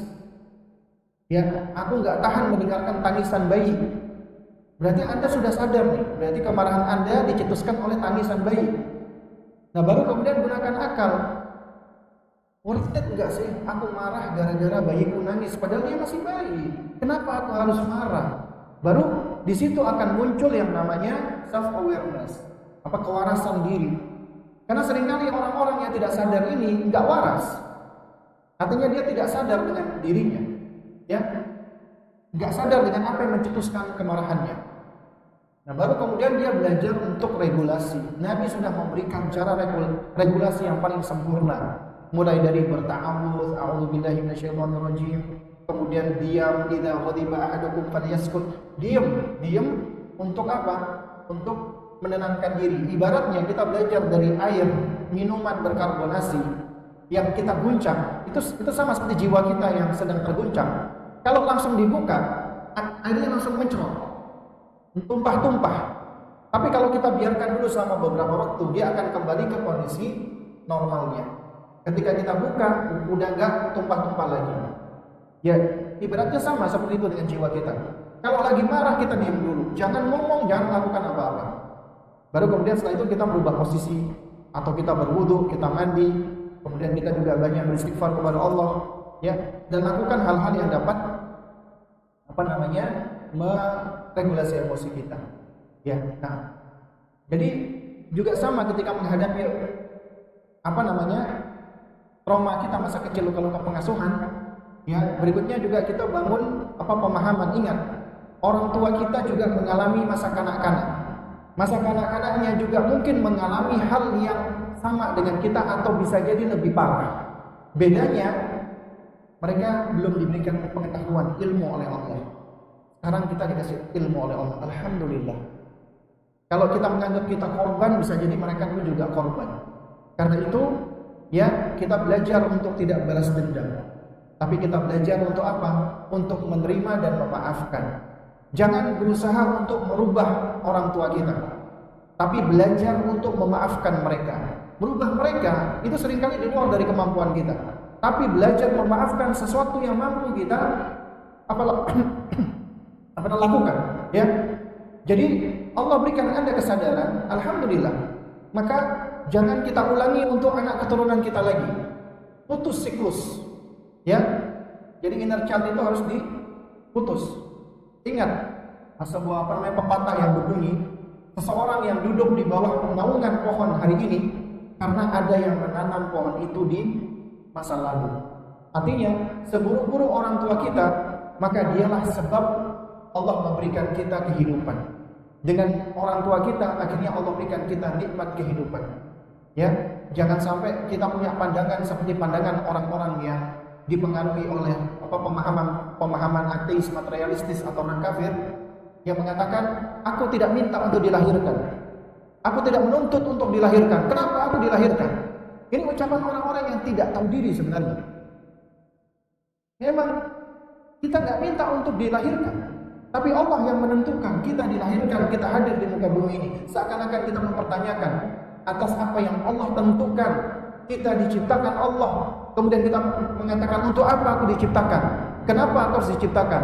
Orang yang berilmu, dia akan menjawab, aku diciptakan punya misi, agar aku diberikan nikmat hidup di dunia ini, agar aku bisa dekat dengan penciptaku kelak. Itulah yang diidam-idamkan oleh manusia. Ya Allah Ta'ala bisawab. Mungkin ini bisa saya sampaikan, kurang lebihnya saya mohon maaf. Berikutnya mungkin ada pertanyaan yang bisa saya jawab, yang tidak bisa saya jawab nanti akan dijawab oleh Ustaz Saman. Dani, nanti dijawab oleh Ustaz Dani.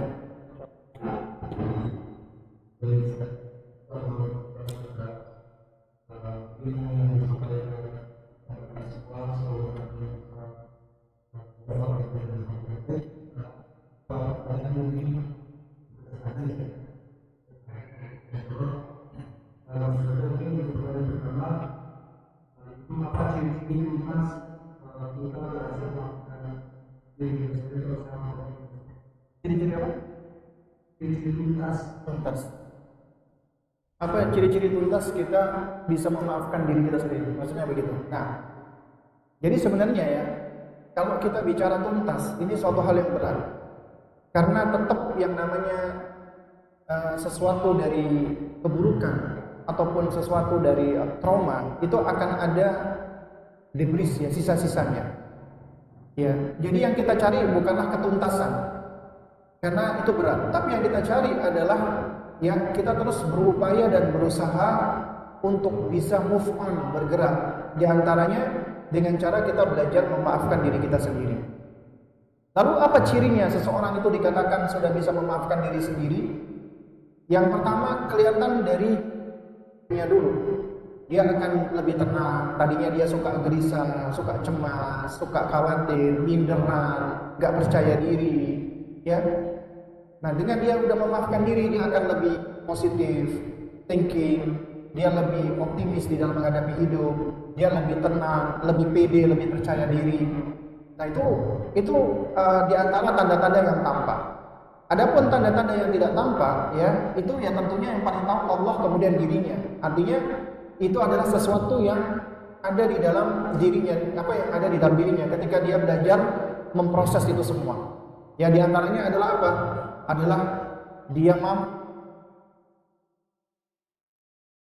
kesalahan orang-orang yang dulu menyakiti dia, entah orang tuanya atau siapapun, meskipun sulit baginya melupakan, karena tidak menjadi syarat untuk memaafkan keburukan orang yang berbuat buruk kepada kita, maka harus melupakan keburukan tersebut.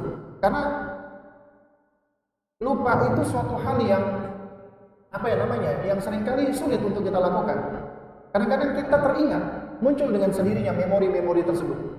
Tapi yang bisa kita lakukan adalah kita berusaha untuk apa? Untuk meredam, dan kita terus belajar untuk memaafkan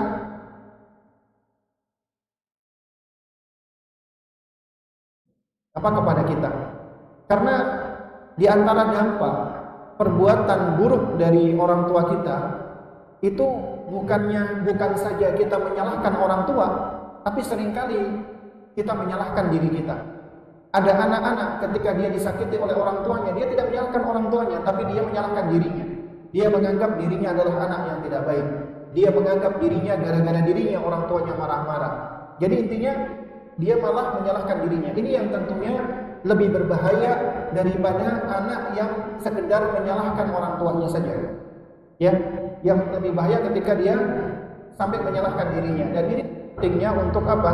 Untuk forgiveness tadi. Nah, Allah Akbar.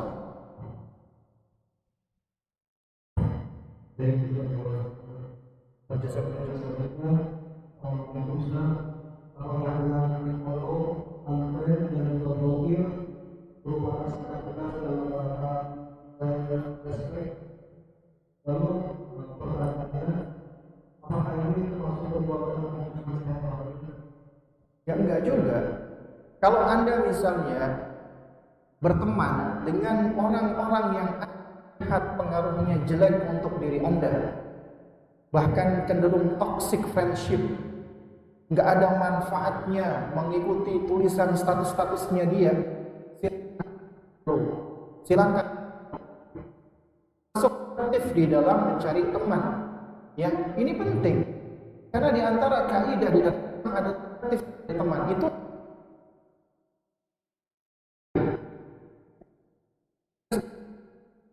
yang katakan al-mar'u ala dini khalili. Orang yanzurnya dengan siapa engkau berteman dekat. Beda kasusnya dengan memutus silatul ukhuwah. Beda. Anda misalnya di lingkungan Anda ada orang-orang yang tidak soleh. Anda berteman baik dengan orang yang soleh. Yang tidak soleh cukup say assalamualaikum, waalaikumsalam, udah selesai. Jadi bukan artinya semua harus perlakukan sama. Artinya kita nongkrong juga sama mereka, ya enggak. Apalagi kalau itu bisa mendatangkan madharat. Ya. Namun kalau kita bisa menyeret mereka kepada kebaikan, maka tentunya ini suatu hal yang baik. Karena dikatakan as-sahibu sahib, sahabat itu penyeret. imma sahibu ilal khairi au tahibu ilal syarri, entah menyeret kepada kebaikan atau menyeret kepada keburukan. Nah, wallahu a'lam. Pertanyaan selanjutnya, bagaimana melupakan mengenai masa lalu? Karena saya sudah mencoba memaafkan, tapi ketika mengalun, saya sering teringat kejadian bahwa saya dengan masa lalu. Mulai dan sering sedih, saya mau ambil saja keluarga sama mengingat pada mungkin saya. Bagaimana saya bisa mengenal secara Nah, ya itulah manusia. Sebetapapun kita berusaha untuk menghadapi kesulitan, akan ada fase-fase di mana kita itu merasa lemah, kita jatuh, kita terpuruk, ya. Dan di saat itulah, ya, sebenarnya kondisi di mana kita paling membutuhkan pertolongan Allah Subhanahu Wa Taala, bukan pertolongan orang lain. Ketika kita di dalam kondisi kita paling jatuh, itu berarti sinyal agar kita segera kembali kepada Allah. Dan sebagaimana tadi saya sampaikan, untuk memproses hal-hal yang terjadi di masa lalu, termasuk bagaimana kita berusaha belajar untuk memaafkan burukan atau orang yang pernah berbuat kepada kita, adalah kita bisa belajar untuk pertama menerima itu takdir, udah gak bisa kita ubah. Anda udah gak bisa ubah kejadian yang terjadi di masa lalu, itu udah menjadi takdir. Ya, ketika kita pasti ada hikmah, ada pelajaran, ada ibrahnya. Ambil pelajaran atau ibrahnya. Di antara ibrahnya adalah apa? Ketika misalnya kita dulu pernah bersuamikan orang yang lalim, orang yang jahat, kemudian akhirnya sekarang kita bercerai, ya, itu berarti apa? Berarti Allah ingin menjadikan kita yang lebih tegar lagi, yang lebih kuat lagi. Karena dengan ujian yang besar, itu sebenarnya Allah sedang menguatkan dirinya. Makanya seperti ini, ketika menghadapi kesulitan, dia akan lebih tegar dibandingkan wanita yang belum pernah mendapatkan ujian yang semisal. Artinya dia sedang dikuatkan oleh Allah Subhanahu Wa Taala. Maka yakini itu. Dan Allah ketika menguji Anda, Allah sudah berikan kepada Anda kekuatan dan kemampuan. Yakini tersebut. Dan sembari kita senantiasa meminta tolong kepada Allah Subhanahu Wa Taala. Kemudian yang ketiga, ya sebagaimana tadi saya sampaikan, memaafkan itu tidak harus melupakan. Kita bisa belajar untuk melupakan dengan cara tidak mengingat-ingat. Tapi ada kondisi di mana ternyata memori-memori itu akan muncul kembali, menguji kita. Ya, nah jadi yaitu tadi, ketika memori itu muncul, maka kita berusaha untuk memproses. Kita nggak bisa pungkiri dalam diri kita tiba-tiba muncul perasaan marah, kesel, ingin balas dendam. Ya, jadi kita proses, kita terima, kita validasi apa yang kita rasakan. Menvalidasi apa yang muncul di dalam diri kita, itu tidak mesti berarti kita harus mewujudkan di dalam perkataan dan perbuatan kita, tidak. Jadi kita proses selama beberapa waktu, kemudian kita sembari minta tolong kepada Allah Azza wa Jalla, kemudian kita belajar untuk move on. Ya. Nah, kemudian yang terakhir, kita banyak doa dan banyak zikir kepada Allah Subhanahu Wa Taala, terutama ketika kita dalam keadaan yang terpuruk. Ingat, ketika kita jatuh ke dalam suatu lubang, ya, itu yang bisa menolong kita adalah Allah, kemudian diri kita sendiri. Kalau kita sudah jatuh terpuruk, kemudian kita biarkan diri kita semakin jatuh, maka berarti kita menenggelamkan diri kita di dalam keburukan tersebut. Kita cuma bisa hidup di dalam bayang-bayang rasa marah, kesal, kecewa, ingin balas dendam. Maka hidup kita gak akan pernah tenang, bahagia. Tapi kalau kita jatuh, terpuruk, kemudian kita berusaha bangkit lagi, ya, kita minta tolong kepada Allah, kita berdiri, kita berjalan meskipun kita masih tertatih-tatih, namun kita berusaha untuk terus melangkah, maka Allah akan mudahkan dan Anda akan lebih kuat, Anda akan lebih tegar lagi. Dan biasanya orang-orang seperti ini akan menjadi orang yang lebih baru, ya, bisa menjadi the new version of yourself, ya, ibaratnya seperti itu, akan menjadi orang dengan versi yang baru, orang yang jauh lebih baik. Kenapa? Karena dia berhasil untuk melalui kondisi-kondisi yang sulit seperti itu. Nah, Allah masuk.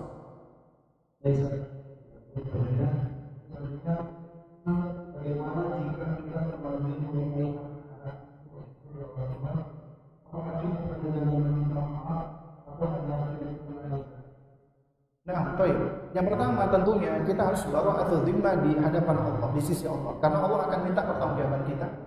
Sebelum kita minta maaf kepada anak, kita minta maaf dulu kepada Allah. Itu kunci pertama. Taubat dulu di hadapan Allah. Kenapa? Karena anak amanat dari Allah. Ketika kita perlakukan dengan cara yang tidak baik, berarti kita melukai amanat dari Allah. Maka kita harus minta maaf dulu kepada sang pemilik anak, yaitu Allah. Baru kemudian kita minta maaf kepada anak. Lalu kemudian berikutnya apa yang kita lakukan? Kita tahu ya, yang namanya ketika kita keliru, kita salah, itu ada syarat taubat.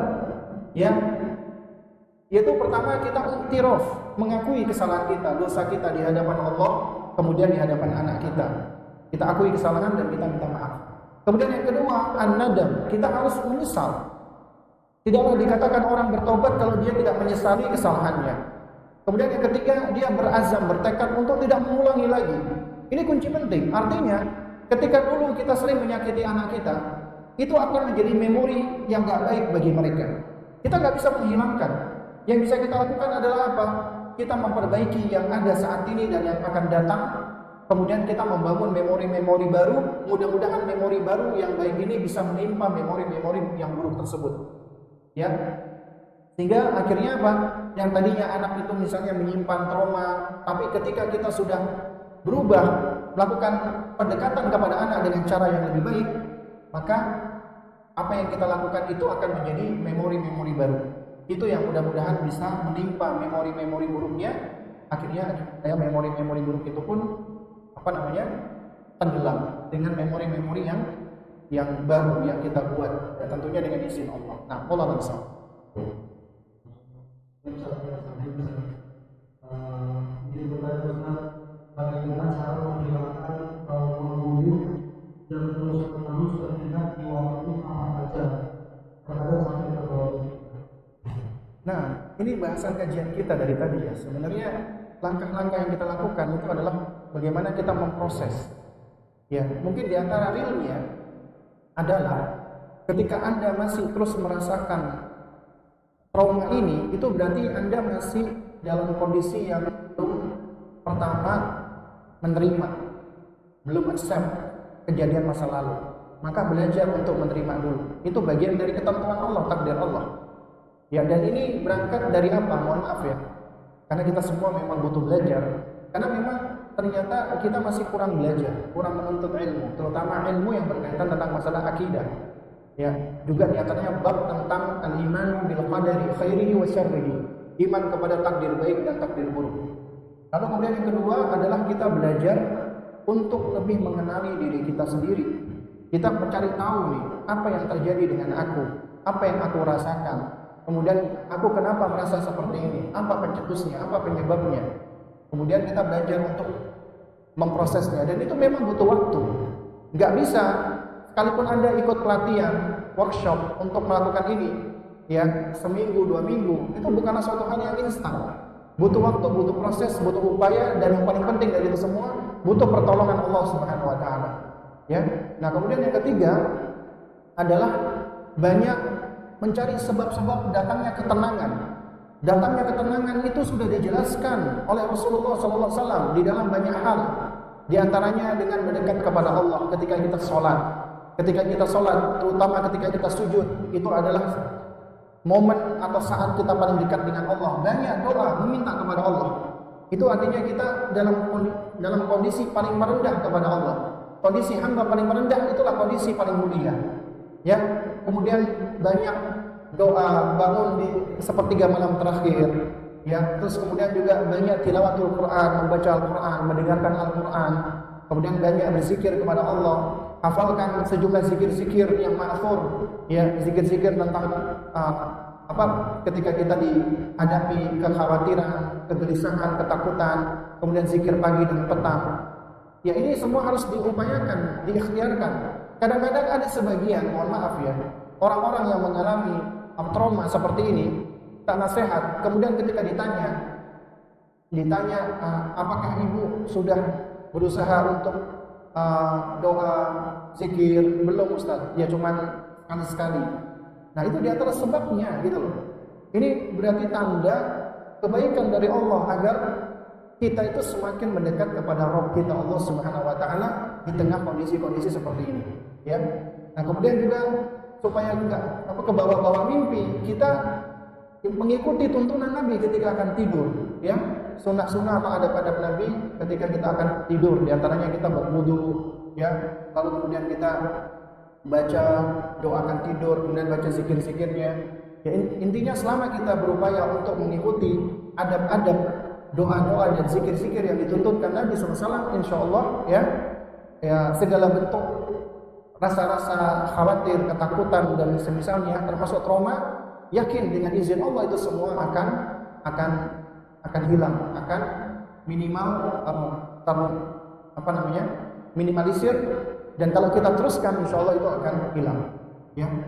Dan jangan lupa kita memperbanyak doa kepada Allah Subhanahu wa taala. Wallahu a'lam.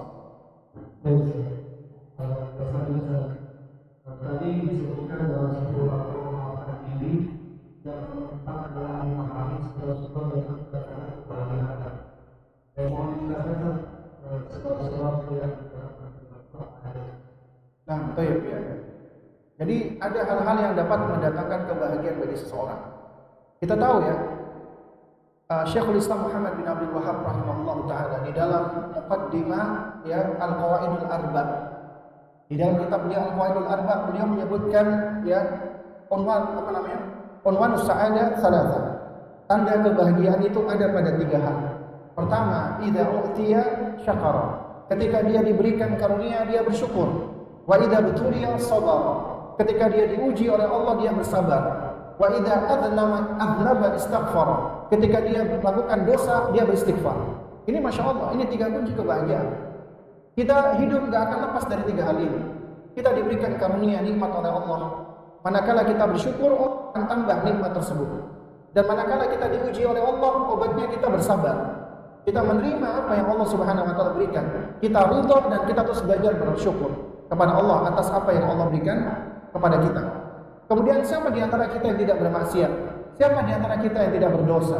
Siapa di antara kita yang tidak melakukan kesalahan? Kita semua Allah ciptakan mesti melakukan dosa, salah, maksiat. Allah Maha Baik. Allah berikan yang dapat menebus kesalahan tersebut. Apa itu? Taubat. Makanya kata Syekhul Islam Muhammad bin Abdul Wahhab rahimahullah, wa idza adnaba istaghfar. Apabila dia berdosa, maka dia memohon ampun kepada Allah. Juga demikian yang diterangkan oleh Abu Hamid Al-Ghazali rahimahullah taala di dalam buku beliau Kimia Sa'adah, Chemistry of Happiness. Beliau menerangkan bahwasanya ya kebahagiaan itu ada pada 4 unsur, ada pada 4 elemen. Pertama, ma'rifatul Rabb, mengenal Allah, mengenal Rabbnya. Siapa yang mengenal Allah, maka dia akan mendapatkan kebahagiaan. Ya, karena dia tahu, dia kenal dengan penciptanya. Kemudian yang kedua, ma'rifatun nafsi, mengenal dirinya. Ya, sebagaimana yang sudah kita jelaskan tadi. Kemudian yang ketiga, ma'rifatud dunia, mengenal dunia dan hakikatnya. Karena dunia ini tempat kita diuji. Kita pasti di dunia ini akan mengalami siklus kehidupan. Hari ini kita ketawa, besok kita menangis.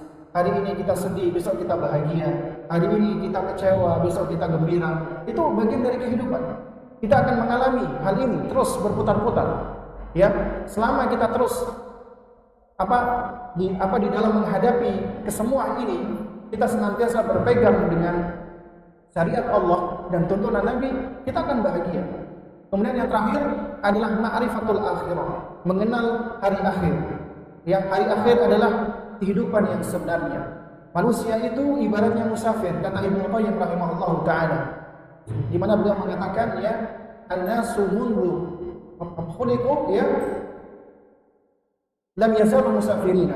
Manusia itu semenjak dia diciptakan statusnya tidak lebih dari musafir. Ya, dan tidaklah akhir dari destinasi perjalanannya kecuali menuju kepada surga atau menuju kepada neraka. Ya, jadi kita sebenarnya di dunia ini musafir dan tujuan kita akhirat. Nah, karenanya banyak di dalam Al-Quran dan hadis-hadis Nabi seringkali itu selalu diingatkan man kana yu'minu billahi wal yawmil akhir. Siapa yang beriman kepada Allah dan hari akhir. Juga di dalam Al-Quran juga seringkali disebutkan ya, man yarjullaha wal yawmal akhir. Siapa yang mengharap dengan Allah, pertemuan dengan Allah dan hari akhir. Kenapa? Karena kata para ulama di antara hikmahnya, ya, amal itu ibarat jalan. Jalan itu ada starting point, kemudian ada finish line. Nah, starting pointnya adalah al-imanu billah, beriman kepada Allah. Artinya amalku ini adalah karena Allah. Aku lakukan semua ini adalah untuk Allah, demi Allah. Dan kemudian ada finish line. Finish line-nya itu adalah balasan Allah. Balasan Allah terbaik adalah di akhirat. Wal akhiratu khairu wa abqa. Dan itulah kehidupan yang sebenarnya. Ya. Nah, jadi dengan kita paham dengan konsepsi seperti ini, insya Allah kita akan bisa belajar untuk mendapatkan kebahagiaan, yang mana kebahagiaan sejati itu tentunya berasal dari Sang Pencipta kebahagiaan itu sendiri, yaitu Allah Subhanahu wa taala. Nah, Allah bersama.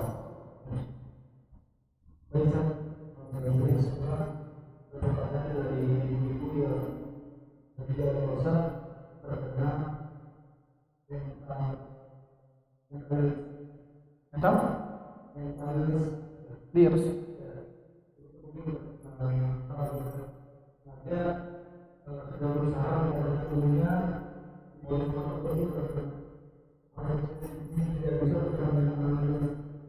Mental illness.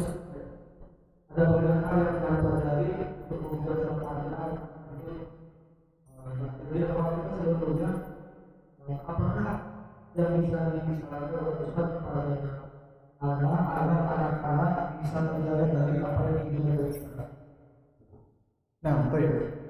Ini sebenarnya kasus yang jamak ya, karena juga di sekolah kami juga ada orang tua yang didiagnosa mengalami gangguan-gangguan kejiwaan, seperti misalnya bipolar atau yang semisalnya.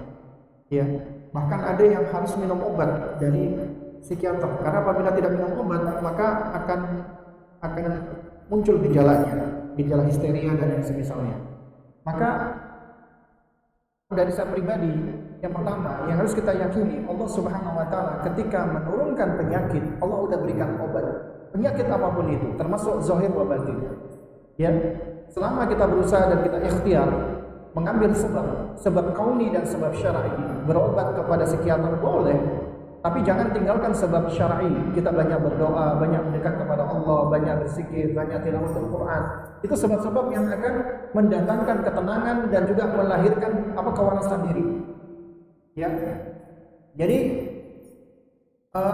sebenarnya itu kan gangguan-gangguan kejiwaan ini adalah gangguan yang dialami oleh jiwa. Dia memang kasat mata, tapi ini tampak dari behavior, tampak dari suluk, tampak dari perilaku.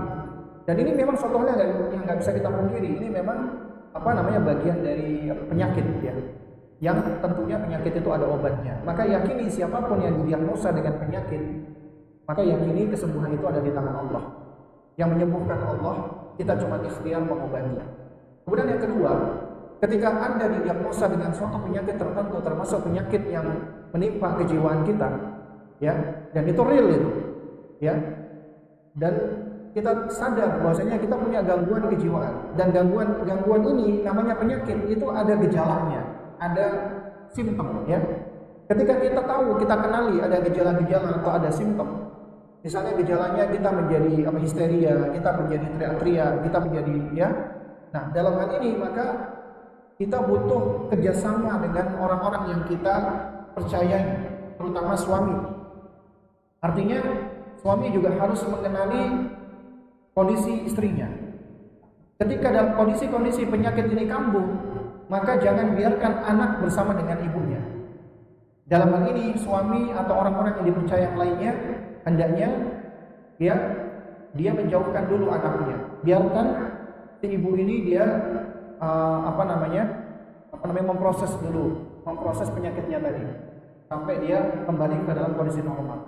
Dalam hal ini kita butuh bantuan, ya, bantuan dari orang-orang yang kita sayangi, orang-orang yang kita percaya, suami kita, ya. Jadi jangan biarkan anak itu bersama dengan sang istri, sang ibu dalam kondisi sakitnya kambuh. Itu bisa membahayakan sang anak. Tanpa disadari sang ibu bisa menyakiti. Karena kejadian ada ibu-ibu yang mengalami seperti ini, itu anaknya dipukul sampai memar-memar. Ya. Dan ini suatu hal yang sulit karena ketika dilaporkan sebagai KDRT, dia melakukan itu dalam keadaan yang memang kambuh penyakitnya. Nah, sehingga nggak bisa disalahkan si ibu tadi, tapi yang juga harus bertanggung jawab adalah sang suami, ya, dalam kondisi-kondisi seperti ini yang harus mensupport atau keluarga besarnya. Jadi kalau udah tahu ada penyakit seperti ini, maka harus disupport, harus didukung. Ya, ketika lagi kambuh penyakitnya, anaknya harus dijauhkan.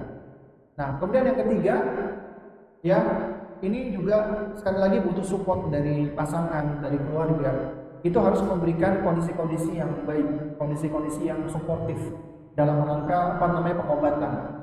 Jadi jangan sampai membuat kondisi-kondisi yang dapat memicu seperti stres, depresi, akhirnya memicu penyakitnya. Ya, jadi ini suatu hal yang juga harus dipahami. Kenapa? Karena sebagaimana tadi ya, ini kan penyakit kejiwaan ini kan gejalanya itu kan emosi, perasaan yang tidak bisa kontrol, ya, kemarahan, kemudian kepanikan dan semisalnya. Ya, ini kan sifatnya emosi yang keluar. Maka dalam kondisi-kondisi seperti itu, ya harus ada support, membangun kondisi yang suportif bagi sang istri tadi, ya, supaya dia bisa terhindarkan dari pencetus-pencetus yang dapat mencetuskan munculnya gejala penyakitnya. Terus kemudian ya banyak berdoa kepada Allah Subhanahu wa taala. Saya juga punya kenalan, dia seorang ibu-ibu juga ya, punya anaknya masih SD. Bahkan anaknya itu didiagnosa mengalami ADHD. Sementara si ibu ini juga dia punya gangguan kecemasan yang berlebihan. Jadi udah plok banget tuh. Yang pusing suaminya. Jadi pada saat suaminya dan istrinya datang waktu itu sempat ngobrol sama saya, konsultasi, ya. Nah, itu yang diantara yang ditanyakan adalah sang istri ini apabila banyak menghabiskan waktu dengan sang anak, maka itu bisa menjadi sebab pencetus. Boleh nggak Ustaz, anak saya ini saya masukkan di sekolah meskipun ADHD, tapi di sekolah yang full, artinya bukan sekolah-sekolah yang inklusif, tapi di sekolah dari pagi sampai siang atau sore, supaya intensitas pertemuan antara istri saya dengan anak saya itu tidak begitu tinggi, ya. Nah, di antara yang saya sampaikan waktu itu adalah selama anak ADHD ini dia bisa beradaptasi di lingkungan sekolah, nggak masalah. Artinya jangan sampai anak juga korbankan, dimasukkan ke sekolah tapi dia malah sulit untuk bisa beradaptasi, karena anak-anak ini juga anak spesial, ya. Nah, kecuali sekolahnya siap support, ada study teacher misalnya, maka silakan, ya. Dan kemudian ditanyakan apakah ibu ini berdosa ketika dia seakan-akan ingin menjauh dari anaknya, ya. Dan waktu itu yang saya jawab adalah insya Allah tidak berdosa, karena itu bukan suatu hal yang memang diniatkan. Bahkan tujuannya supaya apa? Supaya untuk memaintain kesadaran dan kesabaran, ya. Karena ternyata memang selama beberapa waktu ini si ibu ini seringkali kambuh penyakitnya lantaran banyak berinteraksi dengan anaknya tadi, ya. Nah, dalam hal ini memang butuh support dari keluarga dan dari suami. Ya, wallahu a'lam. Baik,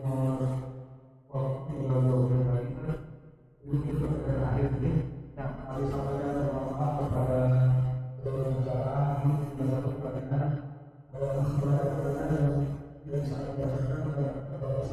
ya, nanti pertanyaan yang bisa dijawab nanti dijawab oleh Ustaz.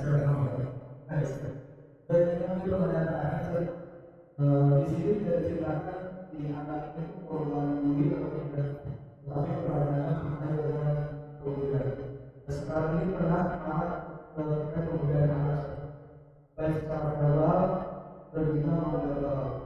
Apakah kita sebagai manusia yang sedang berusaha memaafkan diri harus memaafkan itu semua Ustaz?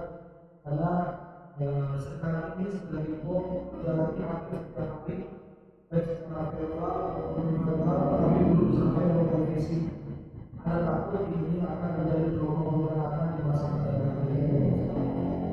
Nah, baik, barakallahu fiik. Singkatnya, menghadapi bullying. Bullying itu adalah fenomena yang sulit untuk kita hindarkan. Artinya kita harus memprepare anak kita agar siap menghadapi kondisi-kondisi yang buruk. Itu tugas kita sebagai orang tua. Nah, jadi untuk bisa menghadapi bullying itu memang kita melakukan dari beberapa sisi. Pertama, sisi membangun anak itu yang kunci, membangun imunitas dan membangun agar anak menjadi sosok yang kuat. Kemudian dari sisi lain adalah kita berusaha membangun lingkungan bi'ah yang baik. Tapi kita nggak bisa membangun semua lingkungan. Mungkin rumah bisa, sekolah mungkin juga bisa, tapi tetap akan kesulitan. Akan ada kecolongan-kecolongan anak-anak yang melakukan bullying. Nah, oleh karenanya di sini untuk membangun bi'ah atau lingkungan juga perlu dilakukan adanya pendekatan-pendekatan yang pas. Ya, juga termasuk perhatian dan aturan serta hukuman-hukuman. Itu juga penting. Ya, wa ala kulli hal, yang paling utama adalah kita membangun anak kita, membangun kekuatannya. Yang harus kita perhatikan, kita harus mendidik anak-anak kita agar dia pertama merasa accept, menerima dengan kondisi dirinya. Ya, kita bisa ajarkan di antaranya mulai dari sejak kecil. Allah menciptakan manusia itu dengan beragam-ragam bentuk. Allah tidak pernah melihat bentuk. Ada yang diciptakan kulitnya putih, kulitnya sawo matang, kulitnya merah dan lain sebagainya. Itu keindahan. Kemudian ada yang diciptakan Allah matanya sipit, matanya belok, rambutnya lurus, rambutnya keriting, badannya tinggi, badannya pendek. Itu semua sesuatu yang Allah berikan. Karenanya apa yang Allah berikan kita ajarkan mereka bersyukur. Mereka unik dengan keunikannya. Tapi seringkali konsepsi ini itu terkontaminasi dengan dengan pandangan-pandangan yang melihat dari penampilan. Ya, wah dipanggil gemuk, gendut atau yang semisalnya sebagai bentuk cemoohan. Ya. Jadi kita harus bangun konsepsi Allah berikan kamu dengan tubuh seperti ini, ya, itu kita ajarkan dia bersyukur kepada Allah Subhanahu wa taala. Karena tiap anak itu unik, beda, ya. Jadi Allahu yusawwirukum fil arham kaifa yasha. Allah yang membentuk, mendesain kamu di dalam rahim sesuai dengan apa yang Allah kehendaki. Kita ajarkan kepada Allah itulah yang terbaik. Nah, kemudian yang kedua, kita ajarkan agar mereka itu menjadi sosok yang tajahul, nggak ambil pusing dengan perkataan orang, tapi cukup dia fokus kepada yaitu tadi tujuannya adalah kita bangun adalah untuk Allah, karena Allah. Sehingga ketika dia dicemooh oleh orang lain, dia nggak ambil pusing. Karenanya bullying itu kita bagi menjadi dua, bully verbal, ucapan, bully fisik. Bully verbal, kita ajarkan anak kita nggak perlu ambil pusing, karena sejatinya perkataan itu ya tidak benar-benar menyakiti dan melukai diri kita. Bahkan di antara tandanya Ahlus Sunnah wal Jamaah yang disebut dengan at-ta'ifah mansurah, sebagaimana hadisnya itu dikatakan la tazalu ta'ifatu min ummati zahirina 'alal haqqi la yadhurruhum man khadalahum wa la man khalafahum hatta ya'ti Allah. Akan senantiasa ada sekelompok dari umatku menampakkan kebenaran, tidaklah memaduratkan, mencederai mereka, orang-orang yang menyelisih mereka, yang mencemooh mereka, menghina mereka, mendiskreditkan mereka. Itu nggak akan efek sampai hari kiamat. Itu Ahlus Sunnah. Karenanya kita ajarkan kita nggak perlu khawatir dengan perkataan-perkataan buruk orang lain, karena itu tidak akan mencederai kita sama sekali. Mulai dikatakan dengan sebutan kebun binatang misalnya, nggak ada masalah. Misalnya ada yang seorang anak dikatakan mirip monyet, ya kita bilang, kamu berbeda sama monyet, monyet binatang, kamu manusia. Itu yang diucapkan itu bohong. Coba kamu lihat di kaca cermin, Allah menciptakan kamu punya mata yang indah, hidung yang bagus. Itu kita jelaskan, ya. Terus kenapa kok dibilang monyet nih? Ya itu aja kita sampaikan. Mungkin dia nggak bisa bedain antara manusia dengan monyet.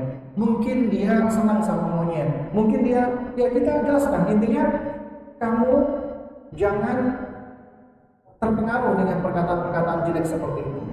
Tapi kalau udah bully fisik, itu konsepnya beda lagi. Kalau bully fisik, kita ajarkan anak kita untuk berani, untuk bisa membela diri. Makanya penting kita ajarkan anak-anak itu tentang bela diri, dan dia bisa membela dirinya. Bela diri nggak mesti harus dengan berantem. Bela diri bisa dengan lari, bisa dengan speak up, ngomong. Dia sampaikan kepada orang lain, berani untuk melaporkan. Itu termasuk bagian dari bela diri. Artinya begini, jangan sampai ketika anak kita dibully secara fisik, kita minta dia untuk ngalah, kita minta dia untuk sabar. Jangan, ya. Kita ajarkan dia untuk berani membela diri. Nah, kita ajarkan dia ngalah ketika dia sudah sanggup untuk membela dirinya. Dia bisa untuk membalas, tapi dia memilih untuk mengalah. Maka itu konsep ngalah yang benar. Tapi jangan sampai dikit-dikit kita minta dia ngalah, itu namanya kalah, itu namanya lemah. Konsep kita tidak seperti itu. Konsep kita ajarkan dia berani untuk mempertahankan dirinya. Kemudian ketika dia memutuskan untuk tidak membalas, maka itu suatu hal yang baik. Jadi kalau udah bullying fisik, itu nggak bisa dibiarkan. Kita boleh intervensi. Intervensi bukan anak-anak yang mukulin kita pukulin balik, tidak. Tapi kita bisa menasehati, kita sampaikan ke orang tuanya, kita sampaikan kepada guru, layak diberikan hukuman. Ya, bully fisik itu harus diberikan hukuman. Bully verbal harus diberikan hukuman juga. Tapi yang harus benar-benar kita perhatikan ketika udah bully fisik. Karena bully fisik itu jelas ada ada impact-nya langsung. Nah, jadi penting bagi kita ajarkan anak-anak kita, selain kita menguatkan mentalnya, menguatkan fisiknya, agar dia berani menghadapi ketika dia dibully secara fisik. Itulah seorang muslim, seorang mukmin harus kuat dan berani. Nah, Allah langsung. Baik, jamaah sekalian muliakan Allah Subhanahu wa taala ya. Ya, alhamdulillah kita bersyukur kepada Allah ya, hingga siang hari ini kita masih diberikan Allah Subhanahu wa taala kesabaran dan juga kita diizinkan untuk bisa belajar bersama. Mudah-mudahan apa yang kita pelajari ini bisa memberikan manfaat untuk kita semua ya. Dan juga kita diberikan taufik oleh Allah untuk bisa menjadi hamba-hamba Allah yang lebih baik lagi dan bisa menjadi orang tua yang sebaik-baiknya bagi anak kita. Nah, barakallahu fikum jami'an. Jika ada yang salah datangnya dari diri saya pribadi, yang benar datangnya dari Allah Subhanahu wa taala al-haq. Untuk penutup waktu dan tempat saya serahkan kembali kepada host pembawa acara kita.